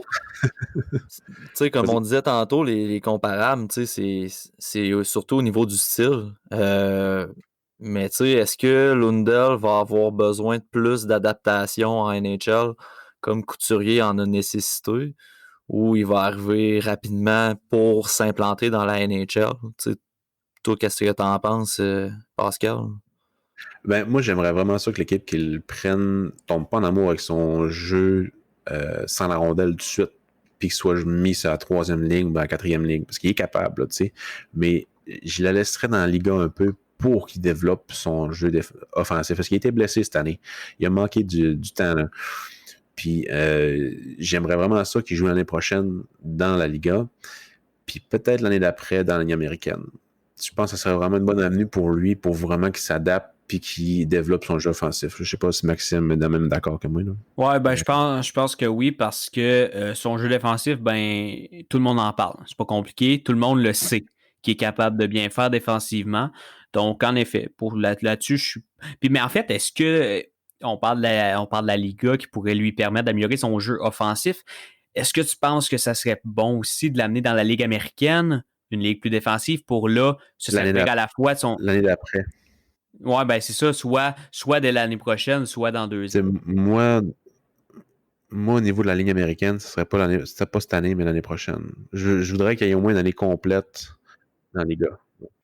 Mais est-ce que tu penses que ça pourrait être bon de l'amener directement dans la Ligue américaine parce que justement, on en a parlé tantôt, c'est un style de jeu qui est plus défensif, donc ça lui permettrait à la fois de se servir de son jeu défensif, mais aussi d'améliorer son jeu offensif. Tu sais, est-ce que tu préférerais la Ligue américaine à Liga ou tu penses que c'est préférable qu'il reste en Finlande? À mes yeux, ce serait bien qu'il joue au moins une saison complète en Liga, là, après son repêchage. Là. Mais tu sais, ça serait pas une mauvaise avenue de jouer dans la ligne américaine, mais j'aurais vraiment plus tendance à faire jouer son année de 18 ans dans la Liga pour ensuite le faire venir en ligne américaine dans son année de 19 ans. Mais en fait, son année de 18 ans, c'est en ce moment. Ouais, c'est en ce moment, c'est vrai, c'est en octobre. Il est né en octobre. Ouais, c'est ça. Plus 1 aux 2 affirmations. J'ai hâte d'entendre le prochain choix. Je vais laisser Max y aller. Un des nombreux préférés à Max. Je vais laisser y aller avec son 10e choix. OK. Là, c'est officiellement. Lui, si je vous le dis, c'est mon préféré. Là. C'est le gars avec qui je suis tombé complètement en amour. Seth Jarvis des Winterhawks de Portland. C'est un gars qui a un upside offensif fou. Il est rapide, il patine, il a un bon tir, il a une vision du jeu folle. Seule chose, il est peut-être un peu petit à 5 pieds 10, 172 livres. Il vient tout juste de fêter son 18e anniversaire, donc c'est un des jeunes joueurs du repêchage. Dans mon ranking brouillon là, que j'avais fait il y a une couple de mois, de semaines, ben, je l'avais mis 6e. Tu sais, ça montre à quel point j'étais tombé en amour avec ce gars-là. Là, j'ai mis de l'eau dans mon vin un petit peu. Mais il a tellement une bonne vision du jeu. Puis ça, jumelé à son coup de patin qui est fou. Ben, honnêtement, ça va faire qu'il va réussir rapidement dans la Ligue nationale. Je suis persuadé de ça. Là. Toi, Pascal, je suis curieux d'avoir ton avis sur Jarvis. Je l'ai mis un peu plus loin. Il est 15e dans ma liste. C'est quand même 10 versus 15. C'est quand même pas si pire. Tu m'as beaucoup influencé dans le monter dans ma liste parce qu'il était, je pense, autour de 17-18. Je pense qu'en janvier, je l'avais même pas dans le top 30 parce que je l'ai regardé jouer surtout avant Noël. Puis avant Noël, c'était pas la production qu'il y a eu. Il y avait pas mal moins d'impact avant Noël qu'après Noël. Il a vraiment explosé après Noël. C'est vraiment quelque chose. Moi, ce que j'aimais beaucoup, c'était un gars sournois. Tu sais, pas sournois dans le sens Brad Marchand, mais sournois offensivement. Il est comme du chien. Il te rentre en dessous de la peau, là, puis il va y aller scorer. Là. C'est vraiment ça que j'aime beaucoup. Lui, il est tout le temps proche du net. Tout le temps, toutes les garbage goals, c'est lui qui les a, mais il est capable de tout construire ses jeux de la périphérie, du milieu de la glace. je l'aime beaucoup. Probablement qu'il va sortir avant le 15e rang, mais il y avait des joueurs que j'aimais le plus avant lui. Et C'est pour ça qu'il est bien. Honnêtement, Oui. je vois encore des gars le mettre passer le top 20 dans leur rankings, puis je suis pas capable de comprendre. La WHL, c'est une ligue où il se fait quand même moins de points dans les dernières années. Tu sais, cette année, surtout, Jarvis a terminé dans les premiers pointeurs à 17 ans. Là.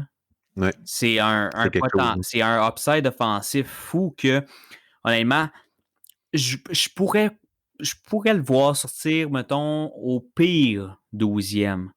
Après ça, je comprendrais pas trop pourquoi il glisse 13, 14, 15, 16. Puis si c'est après 16, ben honnêtement, j'arrête d'écrire sur le hockey parce que je connais absolument rien.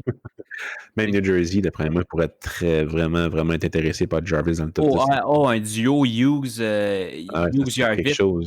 2 visions du jeu comme ça, 2 rapidités comme ça, ça serait incroyable. Puis c'est un coach pet. Tous les entraîneurs vont l'aimer, ce gars-là. Hein.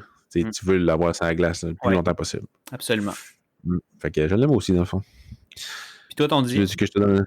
T'as-tu un comparable, toi, mettons, pour Jarvis? Encore une fois, non. OK. Tu l'aimes trop. Jarvis, là, on va comparer tous les bons joueurs à lui dans quelques années. Ah, c'est ça. Moi, 10e, j'ai mis probablement que Maxime déteste le plus. J'ai mis Jack Quinn, un des plus vieux du repêchage. Et de quoi un truc que je déteste le plus? Ben, les discussions qu'on a déjà eues, c'est pas le gars que tu adores le plus. Là, ouais, mais j'ai fait mes devoirs puis il a monté. Ouais. Moi, ce que j'aime beaucoup de Jack Quinn, c'est oui, il joue dans la même équipe que Rossi, mais comme tu sais, là, on a déjà parlé, il n'a pas joué beaucoup avec Rossi. Il a joué surtout sur l'avantage numérique avec Rossi. Ce que j'aime beaucoup de lui, c'est comme Jarvis, il a vraiment eu une progression fulgurante dans les dernières années. Tu sais, la plupart du temps, ce qu'on remarque le plus, c'est ses capacités offensives, mais c'est aussi un gars qui est bon en défensive. C'est un control freak. Quand il est sur la glace, c'est lui qui fait la puck. Puis la plupart du temps, c'est lui qui l'a. T'sais, il dicte absolument tout sur la glace. Puis c'est pour ça probablement qu'il n'a pas joué avec Rossi, parce qu'il est comme ça. Rossi est comme ça. Qu'est-ce que je pourrais ajouter sur lui? Ben, il travaille bien pour ses buts, comme Jarvis le fait, mais il n'y a pas le chien de Jarvis, mettons. T'sais, je peux comprendre pourquoi tu aimes plus Jarvis que Quinn, mais j'ai vu plus jouer Quinn que Jarvis parce que j'écoutais Marco Rossi jouer cette année. Fait que c'est pas mal pour ça. J'aime beaucoup le tir de Jack Quinn aussi. Il n'est pas au niveau de Alexander Holtz, mais c'est pas loin. Son arsenal est vraiment développé. Il peut tirer de n'importe quel angle pour battre les gardiens. Il est vraiment bon pour faire des tirs voilés, dans le fond, pour utiliser les défenseurs ou bien les écrans devant lui pour battre les gardiens. Sinon, c'est un bon travaillant puis tout. J'ai pas vraiment d'autres choses à dire, sauf le fait qu'il est vieux. Fait que, tu sais, où je l'ai mis 10e, mais probablement qu'il va descendre un peu à cause de ça. Mais c'est pas mal ça. Ben, c'est intéressant parce que t'as quasiment lu la description que j'ai faite de lui, tu sais. Puis moi, je l'ai mis un petit peu plus tard dans le repêchage, mais je vois exactement la même chose que toi. Je pense que c'est un gars... t'as parlé de son tir, très, très, très bon tir. Puis c'est un gars... c'est intéressant parce que, tu sais, c'est un des vieux du repêchage. Si ce gars-là avait été repêché l'an dernier, à son année de 17 ans, ben je dis s'il avait été repêché, peut-être qu'il n'aurait même pas été repêché, tu sais. Ouais, il était pas bon à l'époque. Ben, c'est pas qu'il était pas bon, c'est juste qu'il était pas où il est maintenant. Il était dans un rôle défensif, puis ça, on peut le voir comme une lacune, mais on peut le voir aussi comme une force, dans le sens que, OK, il a été capable d'être un très bon joueur dans un rôle défensif avant de devenir une brute offensivement, ben, je vois pas pourquoi il pourrait pas rentrer dans la Ligue nationale puis être un bon gars de troisième trio qui peut prendre la place de gars sur des top 6 quand il y a des blessures. Un gars qui travaille fort, un gars qui a un autre chouchou des entraîneurs. On en a quelques-uns dans ce top 10-là. Il y a beaucoup de joueurs complets cette année. Là. Il y en a beaucoup, beaucoup. Il y a moins de Holtz, de Kucherov ou de Phénomène. Il y a vraiment beaucoup de joueurs complets. Mais c'est ça. Puis Quinn, je pense que justement pour ça, autant, ben, je vais le dire, je l'ai mis 13e. Je l'ai mis 13e, bon. Mais il pourrait sortir 9e, 13e, 15e si les équipes finalement ne trippent pas tant. Mais tu sais, je pense que tu peux le voir un peu partout, ces genres de gars, parce que autant il y a un beau upside, autant tu le sais pas, il peut-tu juste devenir un bon gars de troisième trio? Je trouve que c'est un gars qui est extrêmement dur à analyser parce que tu te dis, OK, comment ce gars-là a fait tout ce chemin-là côté statistique en 1 an? Est-ce que c'est... Ouais. Lui, encore une fois, j'avais fait l'exercice, je parlais de l'exercice avec Rossi, tantôt qu'il avait amassé beaucoup, beaucoup de ses points contre des équipes de bas de classement. J'aurais dû faire l'exercice avec Quinn parce que ça doit être la même chose. Tu sais, je dis ça sans le savoir, peut-être que non, mais quand même, ça risque d'être un petit peu la même chose. Donc, à ce niveau-là, je suis curieux de voir ce que ce gars-là peut faire à moyen terme dans la Ligue nationale. Puis surtout, est-ce qu'il va être capable d'être autant productif offensivement la saison prochaine dans la Ligue canadienne? C'est une question aussi parce que il a été bon cette année. Est-ce qu'il peut répéter ça premièrement dans la Ligue canadienne avant d'emmener ça dans la Ligue américaine et la Ligue nationale? Ouais. C'est vraiment un bon questionnement. Puis, tu sais, je pense qu'il a vu que la date de naissance qu'il a, je pense qu'il va être capable de jouer pas l'année prochaine, mais l'autre d'après dans la Ligue américaine, comme Nathan Beaulieu l'a fait quand on l'a pris. Là. Mais moi, ce que je me pose comme question, c'est que c'est un joueur qui va être suranalysé par les recruteurs. Parce qu'il a joué dans la même équipe à Rossi. Le monde, ils ont regardé Rossi là, jouer. Là. Fait que, tu sais, souvent, quand le monde, ils sont suranalysés, mais on leur trouve trop de défauts, puis ils descendent dans les listes. Donc, ça ne m'étonnerait pas qu'ils descendent sérieusement, là, à cause justement de la suranalysation de son jeu. Quinn, lui, il jouait pas avec Rossi, avec Ottawa. Non, Il était pas jumelé avec. Parce que non, souvent, pas tu en sais, égalité. OK. Parce que souvent, ça peut, tu sais, on se dit, Quinn, peut-être que ses stats sont boostés par ceux de Rossi aussi. Ben, Mais, ils sont boostés par sa production sur l'avantage numérique, parce que sur l'avantage numérique, il joue avec. Fait que c'est OK. sûr que je pense que c'est la moitié de ses points quasiment qui viennent à mocher l'avantage numérique. Il faudra regarder. J'avais vu qu'un post Twitter passait là-dessus d'un gars vraiment intéressant à suivre. Là. Puis je pense même que c'est Marco D'Amico. Je me rappelle plus c'est qui. Puis c'est sûr qu'il y a une influence à jouer avec Marco Rossi, parce que ça t'ouvre le jeu. T'sais. Le monde sont sur Marco, ils sont pas sur toi. Fait que c'est sûr, ça a aidé sur l'avantage numérique. Mais il a fait beaucoup de points sur l'égalité numérique aussi. OK. À égalité numérique, ouais. Donc, si on récapitule, là, je ne repasserai pas le premier top 5. Je pense que Ouais. je pense qu'on peut tout de suite sauter à la 6e position. On a Max qui a pris Perfetti, ensuite Sanderson. On a Rossi, Holtz et Jarvis pour Max. Du côté de Pascal, on a Rossi, Perfetti, Holtz, Lundell et Quinn. Fait que déjà, là, on vient de closer le top 10. On a plusieurs différences. C'est intéressant. Ça amène des débats assez intéressants.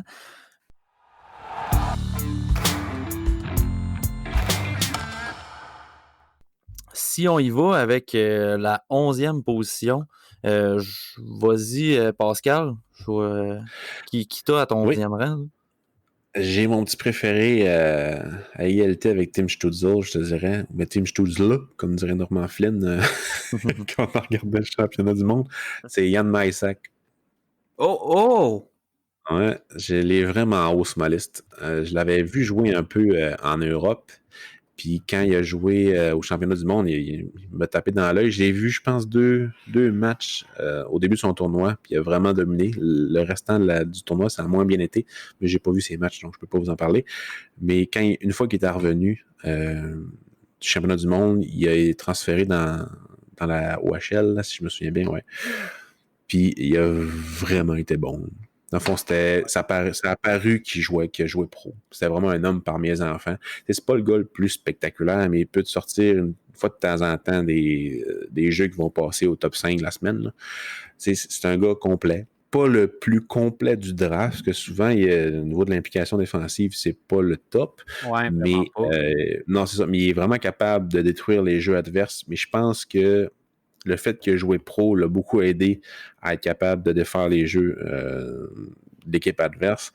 Mais c'est juste que c'était tellement un niveau inférieur à ce qu'il jouait. J'ai comme l'impression que c'est un problème au niveau du bon vouloir du joueur. T'sais. Probablement que s'il avait joué à un niveau plus élevé, ça aurait mieux été. Mais bon, bref. Puis, encore une fois, vu qu'il a joué pro, mais c'est un joueur qui jouait avec les joueurs juniors, puis il garde vraiment beaucoup la rondelle. pour lui. Là. Il va souvent utiliser sa vitesse pour tourner en rond. Il en garde trop longtemps, il n'utilise pas ses défauts. Ça, c'est vraiment. Je parle premièrement de ses défauts, là. Mais bon, bref, je vais revenir dans ses qualités dans pas long.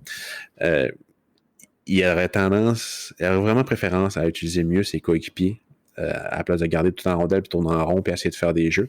Mais une fois qu'il le fait, une fois qu'il utilise ses coéquipiers, qui est dans une bonne journée, sérieusement, je trouve que c'est un gars qui a une offensive vraiment élite. Il a des bonnes mains, il peut déjouer quasiment n'importe qui dans une cabine téléphonique, comme on dirait. Au niveau de l'effort, quand il est dans une bonne game, comme je disais, l'effort est là. Il est capable de battre n'importe qui sur la glace. Au niveau de la protection de la rondelle, j'aime vraiment sa technique au niveau de... Il a un bon reach, même s'il est juste 6 pieds. Il a quand même une bonne... je sais pas s'il utilise un long bâton, peu importe. Là. Il est vraiment bon pour mettre la rondelle hors de portée des défenseurs, pour les déborder. Je pense que tous les défauts vont se régler au niveau de la prise de maturité. Parce que tout est là, mais on dirait qu'il n'est pas encore tout mis ensemble pour vraiment faire un joueur pro. C'est un joueur un peu comme Nick Suzuki, il aime ça, ralentir le jeu pour voir tout se déployer devant lui, puis après ça, agir en fonction de ce qu'il voit sur la glace, mais c'est pas Nick Suzuki, il n'y a vraiment pas le même genre de jeu, c'est juste pour donner une image. Au niveau de comparable, j'en ai pas trouvé. Je trouve vraiment qu'il est pareil à lui. J'ai vu Martin Necas sur le net, mais je suis pas d'accord. Fait que s'il y en a, tant mieux. Sinon, tant pis. Fait que toi, c'est quoi ton... Ben, premièrement, je dois dire qu'il est beaucoup, beaucoup plus loin dans mon ranking. Mais ce que je dois ajouter à ça, c'est que je comprends très bien pourquoi tu peux l'avoir aussi haut. Parce que, pour la simple et unique raison que, comme j'ai dit tantôt, le talent de marqueur, ça s'achète pas. Ouais. Ça se trouve pas à tous les coins de rue. Puis, Maisak, il l'a. Puis il a un talent pur. Il a un flair offensif pur. À ce niveau-là, ça peut très bien se défendre de l'avoir aussi tôt dans le repêchage. Par contre, moi, ce qui me fait peur un petit peu, c'est le fait que... en fait, c'est pas que ça me fait peur, c'est qu'on a manqué d'analyse un petit peu au niveau de la Ligue canadienne, dans le sens où, OK, il a été très bon, il a marqué beaucoup de buts, mais en peu de matchs. J'aurais beaucoup aimé ça le voir. J'aurais beaucoup aimé ça le voir dans la Ligue canadienne tout au long de la saison pour mieux le comparer aux autres joueurs de la Ligue canadienne éligibles à ce repêchage-là. Parce que, sans dire que c'est facile d'arriver puis de marquer des buts en peu de matchs, c'est quand même, ça reste quand même difficile après ça de comparer. Tu peux pas juste ramener ça sur 68 matchs puis te dire, OK, il aurait fait ça. Non, c'est pas comme ça que ça marche. Fait que ça m'a un petit peu, pas fait peur, comme j'ai dit, c'est juste que je trouve ça plate de ne pas avoir eu le temps de l'analyser. Cela dit, il y a un contrepoids à ça et c'est qu'il a très bien fait dans la Ligue. C'est dans la Ligue tchèque qu'il jouait. Ouais, c'est ça. Dans la Ligue tchèque auparavant, donc il a bien fait à ce niveau-là. Donc, ça vient un petit peu contrecarrer ce que je viens de dire par rapport au fait qu'il a été bon en OHL, mais moins longtemps.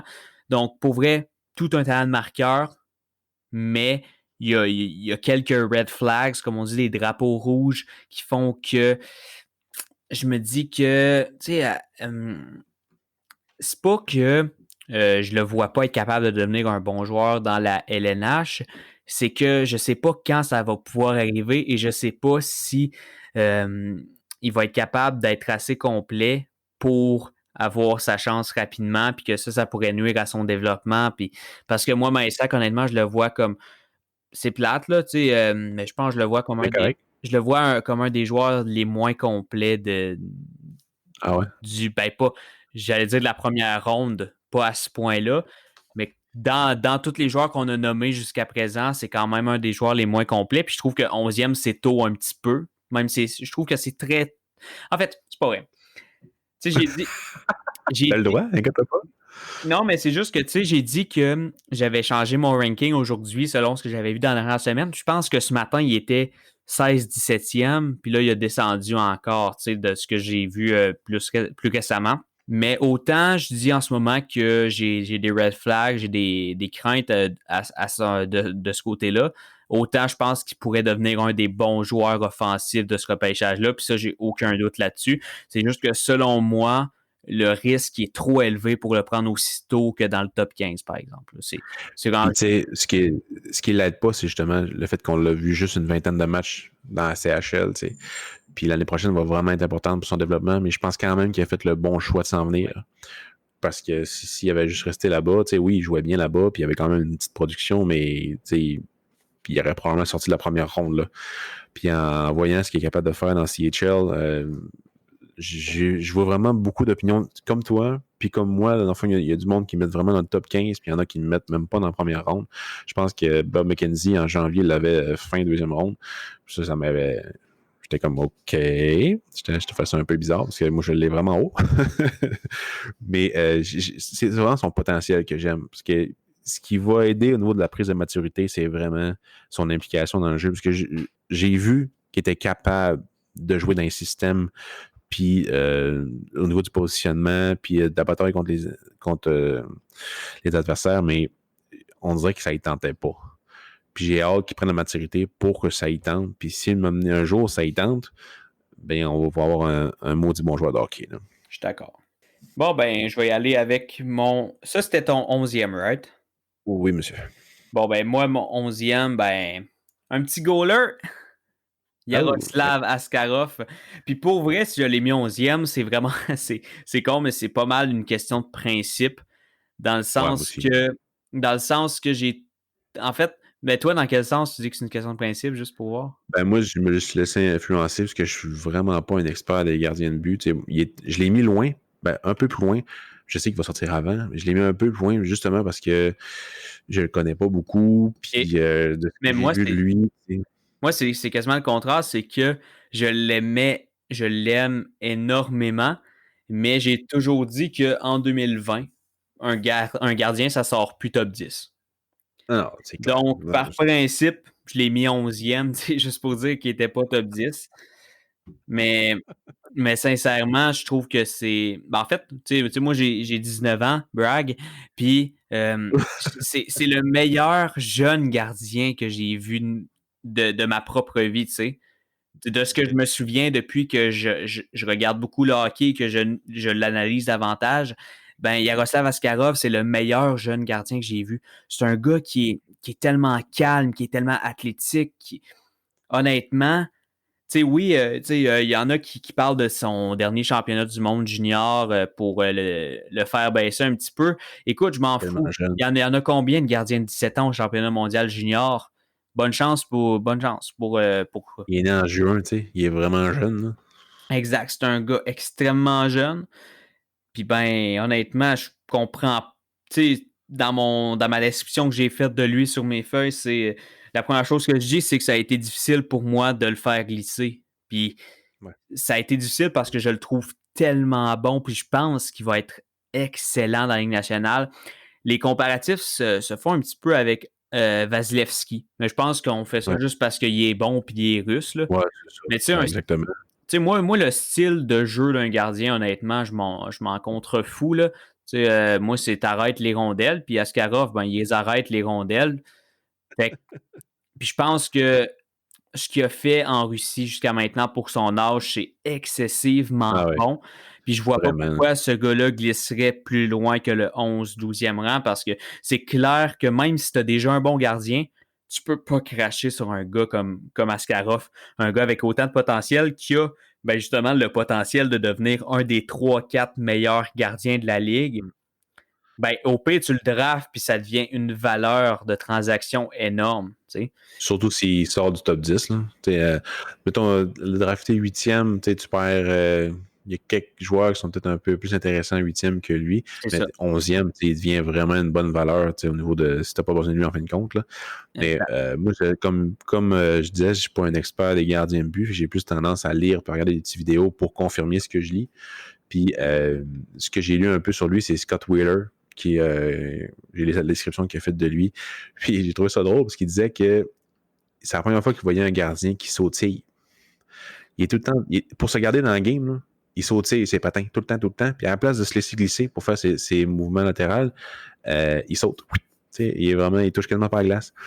Puis quand j'ai vu ça, j'ai dit « Ah ouais, OK ». Puis j'ai commencé à regarder, puis c'est vrai. J'ai jamais remarqué. tout le temps nerveux, tout le temps nerveux, tu sais. Puis, comme tu dis, il est vraiment athlétique, là. Il est vraiment fait sur le long. 6 pieds 3, 176 livres, qui est marqué sur Elite Prospect. Puis, il est vraiment réactif aussi, tu sais. Henrik Lundqvist est un joueur très réactif. Il est tout le temps dans le fond de son filet, mais il est tellement rapide sur les rendus vieux, là, qu'il était capable quand même, dans le temps dans le fond de son filet, d'arrêter les rondelles. Puis Askarov, j'ai vraiment l'impression qu'il a ce niveau de réflexe-là. J'ai vu du monde qui l'ont comparé à Marc-André Fleury, puis je trouvais que c'était quand même pas pire comme comparaison, mais je trouve que son potentiel est peut-être plus élevé. Il y a des coupes Stanley, Marc-André Fleury, fait qu'il ne faut pas capoter non plus. Là. Mais je pense pas, moi j'allais 17e Askarov. Il est vraiment loin parce que je suis pas un expert des gardiens de but. C'est vraiment à cause de ça qu'il est glissé, mais c'est clair qu'il va sortir dans le top 12. Puis, si on saute, mettons, au 12e rang, vas-y donc, je suis curieux de t'entendre, Max, sur ton prochain choix. Mon 12e, c'est Noël Gunler. C'est un gars qui crée un petit peu de polémique dans le sens que c'est un des vieux joueurs du repêchage, first of all. Mais à mes yeux, c'est dans les meilleurs marqueurs. Tu sais, j'ai écrit sur ma feuille des 5 meilleurs marqueurs. C'est un marqueur à la Jake Quinn, à la Lucas Raymond, à la Lafrenière. C'est un gars qui a autant d'habileté à marquer des buts, si c'est pas plus. Tu sais. C'est un gars qui a un tir foudroyant. Puis, moi, je comprends pas tant pourquoi on le voit. Tu sais, on le voit loin. La plupart des gens le voient loin. Je comprends pas tant c'est quoi la grosse différence avec Holtz. Je pense qu'on pourrait regarder ça dans une couple d'années puis se dire que clairement, Gunler, t'es un choix meilleur que Holtz. Mais j'ai quand même mis Holtz avant parce que je les ai regardés puis c'est vrai que Holtz en ce moment a peut-être une petite coche de plus, un petit quelque chose de plus qui serait difficile à expliquer. Mais je pense quand même que Gunler, je pense qu'il pourrait sortir les deux vraiment un après l'autre. Là, puis Gunler a autant de chances de devenir un marqueur dominant dans LNH que Holtz. C'est une question de chance rendue à ce point-là. Je suis d'accord avec toi. Moi, dans ma liste, il est vraiment loin. Je l'ai mis 24, mais je pense que je me suis laissé un peu trop influencer par ce qu'on voit sur le net au niveau de son attitude. Parce que de ce que j'ai lu au début de l'année, c'était que c'était un gars qui beaucoup de problèmes d'attitude et tout sur la glace et en dehors de la glace. Mais ça a été rectifié par son entourage. C'est pas vrai pendant tout. Mais lorsqu'on le voit jouer, comme tu disais, c'est un joueur électrisant en attaque, autant au niveau de marquer des buts que de créer des jeux. C'est pas vraiment le gars qui va tout dicter sur la glace, mais il est capable de créer des jeux vraiment, vraiment hot. Ce que j'aime pas de Gunler, c'est au niveau de la motivation qu'il a à jouer en défensive. J'aime ça, un joueur, comme je disais tantôt avec Anton Lundell, qui est capable de jouer partout sur la glace. Puis lui, il se laisse glisser vraiment souvent en défensive, puis c'est pas quelque chose que j'aime beaucoup dans son jeu. C'est fort possible qu'il va sortir en top 20. Là. Top 20, top 15, même quand quelqu'un est en amour avec sa façon de marquer des buts, tu veux pas, comme tu disais, ça prend pas. Il y a vraiment un bon arsenal de tir, ce gars-là. Puis ses aptitudes physiques sont vraiment intéressantes aussi. 6 pieds 2, 174 livres. Un des vieux, comme tu disais, 7 octobre. Je pense qu'il est à une vingtaine de jours de ne pas pouvoir se faire repêcher l'année d'avant et non pas cette année ici. Fait qu'une fois qu'il va être capable d'avoir de combler son manque de constance, sérieusement, il va être tout qu'un joueur de hockey. Là. Honnêtement, je pense que tu as pas mal tout dit parce que honnêtement, je pense qu'on aurait pu décrire Holtz. Puis la comparaison de Holtz, la description de Holtz irait autant à ce gars-là, tu sais. Ouais, il était peut-être que c'est juste l'utilisation du joueur qui a fait en sorte que Holtz est plus haut. Parce qu'il était mieux utilisé. Peut-être un gars aussi que c'est pas un gars qui va hausser les épaules puis il va tourner des yeux dans son casque. Holtz, c'est un gars vraiment qui a une bonne éthique. Mais Gunler, ça a arrivé. J'ai vu un match m'amener que il tapait sur la glace pour avoir la rondelle. Le gars, il n'a pas eu la passe. Puis il a tiré, puis il s'est fait bloquer son tir.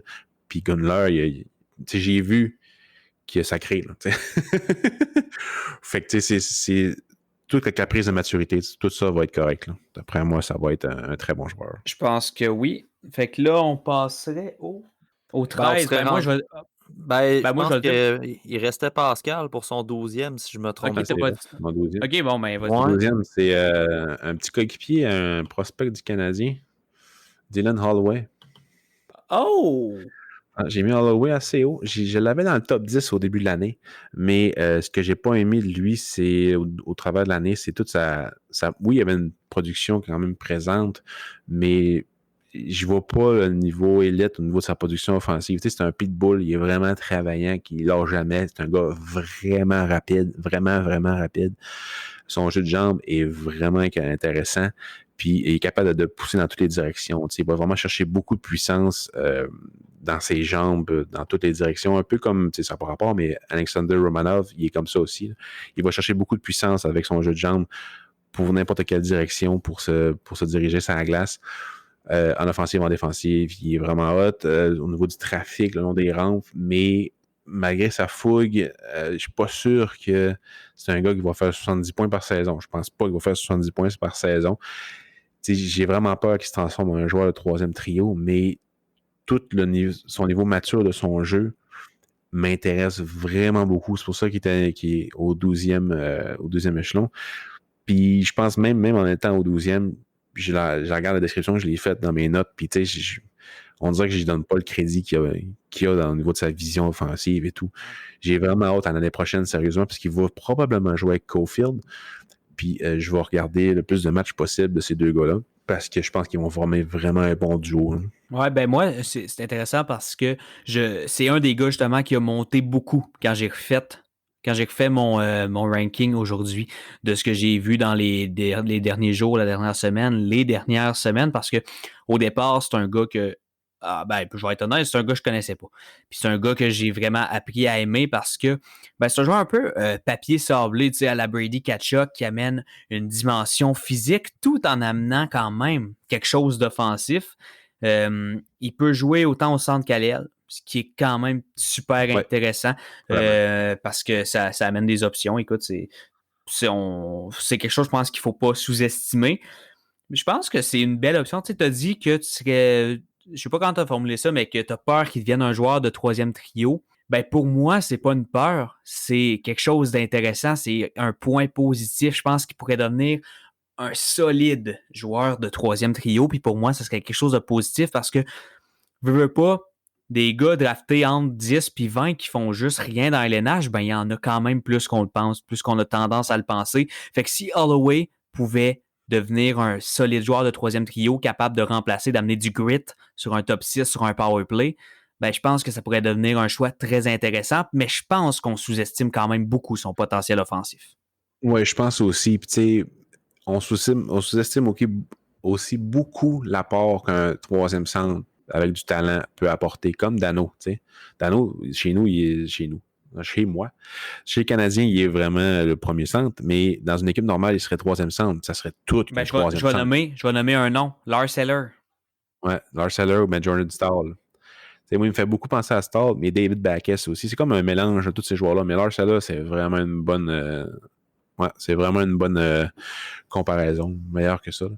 Ouais, Lars Eller, tout le monde le voyait comme deuxième ou premier centre, Lars Eller. Puis c'est ce qui a nuit le plus à Montréal. Parce qu'une fois qu'il est arrivé à Washington, qu'il était mis dans la bonne chaise, il dit ah, OK. C'est pour ça qu'il était bon. T'sais. Bien utiliser un joueur, c'est vraiment, ça change tout. Puis je pense que Dylan Holloway, s'il n'est pas deuxième, il va être troisième, puis il va sûrement très bien se démarquer. J'ai bien hâte de voir ça. Bon, il faut comprendre aussi, là, je vais faire un petit aparté là-dessus. Là. Trop souvent, on pense choix de première ronde égale superstar, mais la réalité dans NHL, c'est pas ça. Des superstars en première ronde, il y en a beaucoup moins que des joueurs de deuxième, troisième trio. Puis si je pense qu'on part du principe que Holloway peut être un très bon joueur de troisième trio, puis qui peut aspirer à devenir un deuxième, je pense que l'équipe qui va mettre la main dessus, ça va être déjà une victoire. Là. Parce que comme c'est Max qui le disait, il y a beaucoup de choix de première ronde qui ne jouent tout simplement jamais dans la NHL. Donc, si on met nos standards déjà en partant pour un excellent troisième centre, on peut juste pas être déçu dans le cas d'Holloway, je pense. Mais je vais revenir, Pascal, j'aimerais ça que tu reviennes puis sur quelque chose que tu as dit tantôt. Un excellent prospect pour le Canadien. Est-ce que le fait qu'il soit jumelé à Caulfield dans la NCAA pourrait pousser le Canadien à choisir Holloway en première ronde, selon toi? Si le Canadien gagne son play-in contre Pittsburgh, puis après ça, perd la première ronde, ce qui risque d'arriver, malgré que c'est ton équipe préférée, ça peut arriver. Le Canadien repêcherait, mettons, 16e, ça serait une option vraiment intéressante pour le Canadien. Surtout s'ils jouent ensemble l'année prochaine, ce qui probablement va arriver, là, ils pourraient grandir ensemble, tu sais. Fait que dans le top 10, non. Ça n'arrivera pas. Je pense pas qu'il va être repêché top 10, malgré le fait que c'est un gars qui est capable de faire des mises en échec percutantes et tout, mais sérieusement, dans le top 16, oui. Là. Ça pourrait être une très bonne avenue pour le Canadien. Donc, c'est ça, si le Canadien glisse dans la fourchette, si on veut, entre le 11e et le 16e rang, Holloway, dans le fond, ça pourrait être un bon choix pour le Canadien, c'est ça? All the way, ouais. Okay. C'est intéressant, non? C'est intéressant parce qu'on réunirait une paire, c'est ça, on réunirait une paire en Caulfield puis Holloway. C'est intéressant. Surtout qu'il peut jouer à l'ailier gauche. Aussi. Ouais, mais imagine si on avait Tkachuk, Holloway, puis Caulfield. Ah, c'est ça. Le débat n'est pas là. Oui, mais va pas là. Ouais. Là, je vais dire mon 13e parce qu'on en a déjà parlé, puis c'est Jack Quinn. Moi, je l'ai 13e. Moi, c'est Jake Sanderson. OK. On va sauter cette 14e, je vais le dire parce qu'on a déjà parlé aussi, puis c'est Anton Lundell. Bon, c'est une bonne. C'est assez logique comme 14e, ça a d'allure, je pense. Moi, j'ai un gars comme Yann Maïsak qui est vraiment plus tôt que ce qui va sortir probablement. C'est Lucas Reichel. Ça, c'en est un qui a droppé beaucoup aujourd'hui avec moi. Là. Il est passé, je pense, de 16 à. En tout cas, à plus loin beaucoup. Mais explique, parle de lui, puis je vais rajouter ce que j'ai ajouté après. Ouais. Dans le fond, première fois que j'ai vu Reichel jouer, c'est comme la majorité des gens, d'après moi, c'est au championnat du monde. Je l'ai vu dominer avec Peterka, Buck, Sider, puis Stützle. Puis ce que je trouve, c'est lui qui était le meilleur. Peut-être pas avec Sider, parce que Sider était vraiment bon, mais en attaque, j'ai vraiment trouvé que lui puis Buck étaient vraiment dominants sur la glace. C'était comme lui qui était le mortier du trio, le pilier. Là, il est capable de jouer tous les rôles. Avant, il était plus un fabricant de jeu. Puis pendant le tournoi, il s'est vraiment trouvé les qualités pour marquer des buts. C'est ce qui le caractérise le plus, moi, ce que je trouve, c'est vraiment son intelligence. Parce que une fois que j'ai regardé le championnat du monde, j'ai regardé des matchs, des vidéos, mais aussi des matchs dans la DEL. J'avais encore accès au streaming puis tout. Fait que j'ai regardé des matchs, puis j'ai vraiment trouvé que c'est un gars qui était bien utilisé là-bas. On surévalue probablement les Allemands en ce moment dans le ranking, parce que veux pas, c'est comme la nouvelle saveur, là, tous les Allemands cette année. T'sais, au niveau de Reichel, ce que j'apprécie vraiment beaucoup de lui, c'est au niveau de sa capacité d'adaptation. Il va être capable de jouer dans n'importe quelle situation, mais aussi avec n'importe qui. Avec n'importe quel type de joueur, il est capable de s'en tirer, dans le fond, de se démarquer. Parce que pour lui, tout est là. Il est rapide, il a un gabarit qui est correct, là, 6 pieds, 172 livres. Il a une bonne vision. J'ai lu que son éthique de travail était vraiment bonne. Puis sa responsabilité envers sa carrière aussi. T'sais, il est très, très impliqué en gymnase. Puis au niveau des entraînements aussi. Fait que ça, j'aime vraiment beaucoup son côté professionnel. Mais par contre, il n'y a rien de vraiment élite dans son jeu.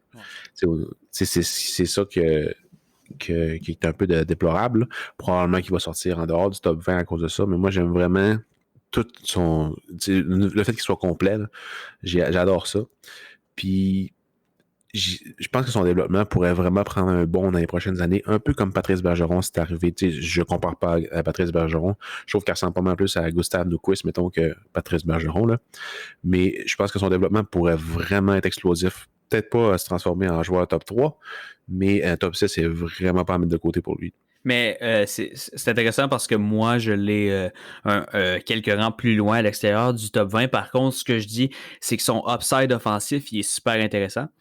Puis que, selon moi, ce qui pourrait devenir un peu son arme de prédilection, c'est sa capacité à marquer des buts à proximité du filet. Je pense que dans la LNH, ça va lui profiter beaucoup. Un gars sur le powerplay qui est capable... Tu sais, les entraîneurs, veulent pas sur un avantage numérique, t'en as toujours besoin d'un. Un gars qui ramasse les garbage un peu autour du filet. Ben, je pense que Reichel, ça pourrait être ce genre de gars-là éventuellement qui fait 20, peut-être 30 buts par saison en profitant beaucoup de ses coéquipiers dans le sens qu'il ramasse les poubelles en avant du filet. Puis, veut pas, on va souvent dire que ce genre de gars-là est chanceux. Non, c'est quand même un Comme pas talent. d'amour un peu.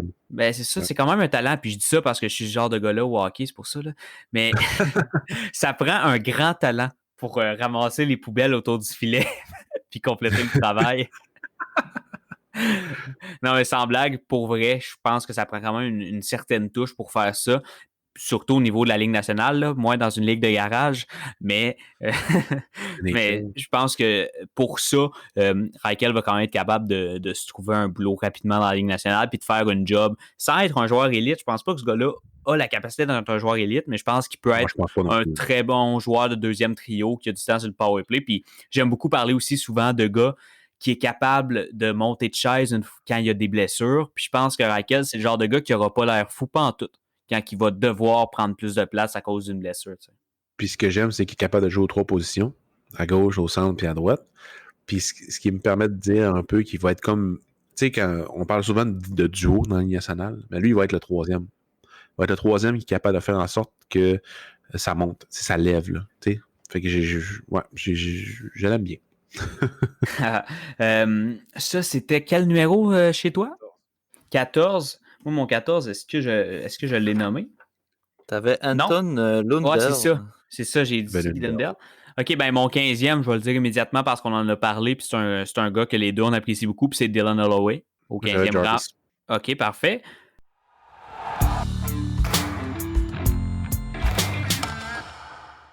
Donc, on finalise le top 15 avec Dylan Holloway du côté de Max et avec Seth Jarvis du côté de Pascal. Restez à l'affût car la deuxième partie de ce top 31 des meilleurs espoirs en vue du repêchage de la Ligue nationale sera publiée très bientôt sur notre page Facebook et d'ici là, vous pouvez toujours consulter de nouveau ce top 15 via le site toutsurlehockey.com.